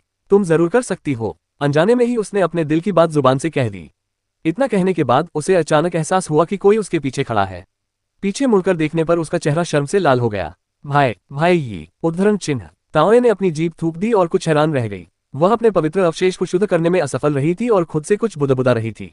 ये सब बेहद शर्मनाक था, इसलिए यून द्वारा ये सब देखे जाने से स्वाभाविक रूप से वह बहुत दुखी हुई। अध्याय 780, लुओ वंश की निर्जन स्वर्ग तकनीक। भाई, ये क्या आप यहाँ बहुत दिनों से हैं? ताओ एर ने शर्माते हुए चेहरे से पूछा। ओह, मैं अभी आया हूँ। ताओ एर की असहजता को देखकर ये यून ने झूठ बोला। ठीक है, ठीक है। ताओ ने ये यून की बातों पर आसानी से विश्वास कर लिया और राहत की सांस ली। भाई, ये लगता है अब आप काफी बेहतर दिख रहे हैं। ताओ एर ये यून के ऊर्जा प्रवाह को महसूस नहीं कर पा रही थी, लेकिन उसने ये यून के चेहरे के रंग से इसका अंदाजा लगा लिया था। इससे पहले ये यून बुरी तरह घायल हो चुका था। उसके सारे अंग फट चुके थे, इसलिए अगर वह कोई आम इंसान होता तो आज तक मर चुका होता। ताओ एर को उम्मीद नहीं थी कि ये यून इतनी जल्दी इतना बेहतर हो जाएगा। उसकी ठीक होने की गति वाकई सराहनीय थी। हाँ, सीनियर लुओ ने मुझे एक रिकवरी रिलिक दिया था जो काफी उपयोगी था। ये यून ने लापरवाही से जवाब दिया। ये सुनकर ताओ एर मुस्कुराए, मानो वही यून की बातों से प्रसन्न हो। लुओ वंश द्वारा निर्मित फे गोलियां या अवशेष अत्यंत प्रसिद्ध हैं, विशेष रूप से लुओ वंश की राजधानियों में। लुओ वंश के सर्वश्रेष्ठ निर्जन स्वर्ग स्वामी वहीं स्थित हैं। वे अपनी सेवाएं शायद ही कभी देते हैं, लेकिन यदि वे कोई प्रभावशाली अवशेष निर्मित करें तो 10,000 फे साम्राज्य स्वर्ग के सर्वोच्च शक्तिशाली व्यक्ति भी स्वयं उनसे एक प्राप्त करने के लिए यात्रा करेंगे। ताओ एर ने इस बात का गर्वपूर्वक उल्लेख किया। यद्यपि वह मनुष्य थी, फिर भी वह लुओ वंश की सदस्य थी और लुओ वंश की शक्ति पर उसे गर्व था। हालांकि लुओ कबीले में मनुष्यों की संख्या बहुत कम थी। इसके अलावा मनुष्यों में भी एक दूसरे से कमजोर था, जिससे वे लुओ कबीले की फे जाति से बिल्कुल अतुलनीय थे। हालांकि लुओ कबीले के उच्च अधिकारियों ने घोषणा की थी कि मनुष्य और फे जाति के सदस्य समान हैं, फिर भी इसे व्यवहार में लाना अत्यंत कठिन था। लुओ कबीले में कई ऐसी जगहें थीं जहां मनुष्यों को बहिष्कृत किया जाता था और उन पर अत्याचार किया जाता था। ये स्वाभाविक था, क्योंकि योद्धाओं की दुनिया में कमजोरों पर अत्याचार होना स्वाभाविक था। और इसी कारण से ताओ एर को ये उनके प्रति स्वाभाविक रूप से इतना लगाव महसूस हुआ, जो कि एक इंसान ही था। चूंकि सभी इंसान थे, इसलिए वे सब एक ही नाव में सवार थे। ओह, लुओ वंश ने निर्जन स्वर्ग तकनीक में प्रभावशाली उपलब्धियां हासिल की हैं। जब ये यून ने ताओ एर की बात सुनी तो उसे याद आया कि कैसे लुओ हुआ एर ने ताया दिव्य शहर में निर्जन स्वर्ग तकनीक पर ध्यान केंद्रित किया था।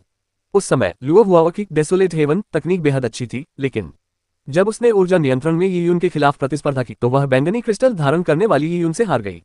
इससे लुओ हुआ को बहुत गुस्सा आया। अब जब उसने इस बारे में सोचा तो लुओ हुआ द्वारा ताया दिव्य शहर में इस्तेमाल की गई निर्जन स्वर्ग तकनीक संभवतः 10,000 परी साम्राज्य स्वर्ग से अलग थी। वीरान हड्डियों की सामग्री की गुणवत्ता खराब थी, जबकि हस्चिन और वीरान स्वर्ग तकनीक की विरासत अलग थी। इन यंत्रों के कारण लुओ हुआ एर को लगभग शुरुआत से ही सीखना पड़ा, लेकिन फिर भी उसने स्थानीय निर्जन स्वर्ग तकनीक में जल्दी ही महारत हासिल कर ली। और यह कहा जा सकता है कि ताया दिव्य नगर की निर्जन स्वर्ग तकनीक लुओ हुआ ने तब सीखी थी जब वह भगोड़े के रूप में निचले लोक में छिपी हुई थी और उसके पास करने के लिए कुछ बेहतर नहीं था। वह लुओ वंश की निर्जन स्वर्ग तकनीक का उपयोग नहीं कर सकती थी जिसमें वह निपुण थी, क्योंकि वह इसके मूल को स्पष्ट नहीं कर पाती। इससे उसकी पहचान उजागर होने का भी खतरा था। उसने अपने खाली समय में जो डेसोलेट हेवन तकनीक सीखी थी वह निचले लोक के नियमों के अनुरूप थी, फिर भी वह डेसोलेट हेवन तकनीक में ताया डिवाइन सिटी के अभिजात वर्ग को हराने और उन पर हावी होने में सक्षम थी।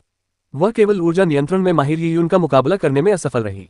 इसमें कोई हैरानी की बात नहीं कि जब मैंने उसे हराया था तब वह इतनी दुखी थी। ये यून ने बुदबुदाते हुए मन ही मन मुस्कुराया। लुओ हुआ 12वें स्वर्ग लोक से आई थी और लुओ वंश की सीधी वंशज थी। वह एक नन्ही बिल्ली की तरह घमंडी थी और निचले लोक के ताया दिव्य नगर के योद्धाओं से खुद को श्रेष्ठ समझती थी। उसका मानना था कि खाली समय में सीखी गई निचले लोक की निर्जन स्वर्ग तकनीकी उसे बाकी सभी पर विजय दिलाने के लिए काफी है। लुओ हुआ एर के मन में यह विचार था कि निचले लोग के लोग उसे घेरकर उसकी सुंदरता और अद्वितीय प्रतिभा की प्रशंसा कर रहे होंगे। दुर्भाग्यवश इन गंवारों के बीच ही यून प्रकट हो गया, जिसके विचार उससे बिल्कुल भिन्न थे। ऊर्जा पर उसके नियंत्रण ने लुओ हुआ एर को पराजित कर दिया, जो उसके लिए पूरी तरह अस्वीकार्य था। परिणामस्वरूप वह क्रोधित हो उठी। ये यून को याद आ गया कि कैसे लुओ हुआ ने ऊर्जा नियंत्रण में उससे हारने के बाद उसे फंसाने की कोशिश की थी। ये सोचकर ही ये यून के होठों पर मुस्कान आ गई कि कैसे वह खुद अपने ही जाल में फंस गई थी। उन्होंने सोचा कि समय कितनी जल्दी बीत गया।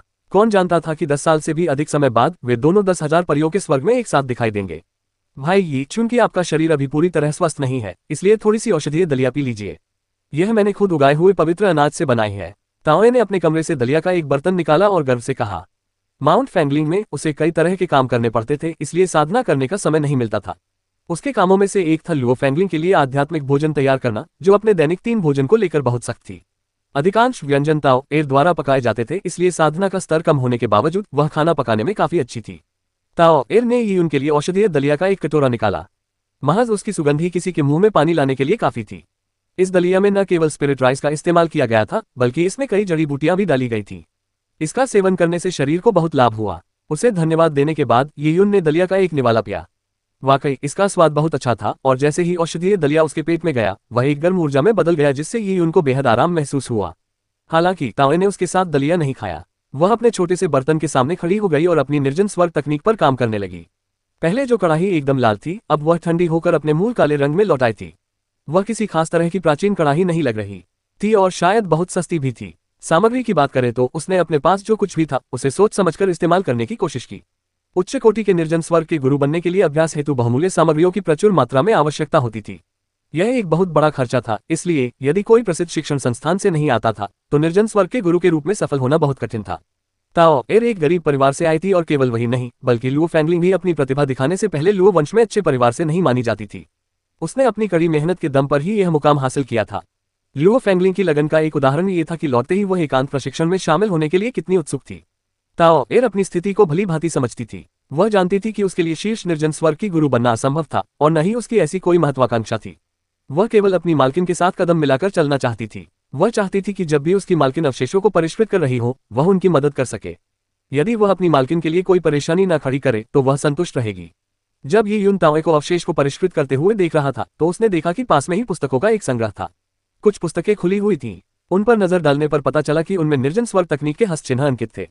ये 10,000 परियों के स्वर्ग से विरासत में मिली एक निर्जन स्वर्ग तकनीक थी।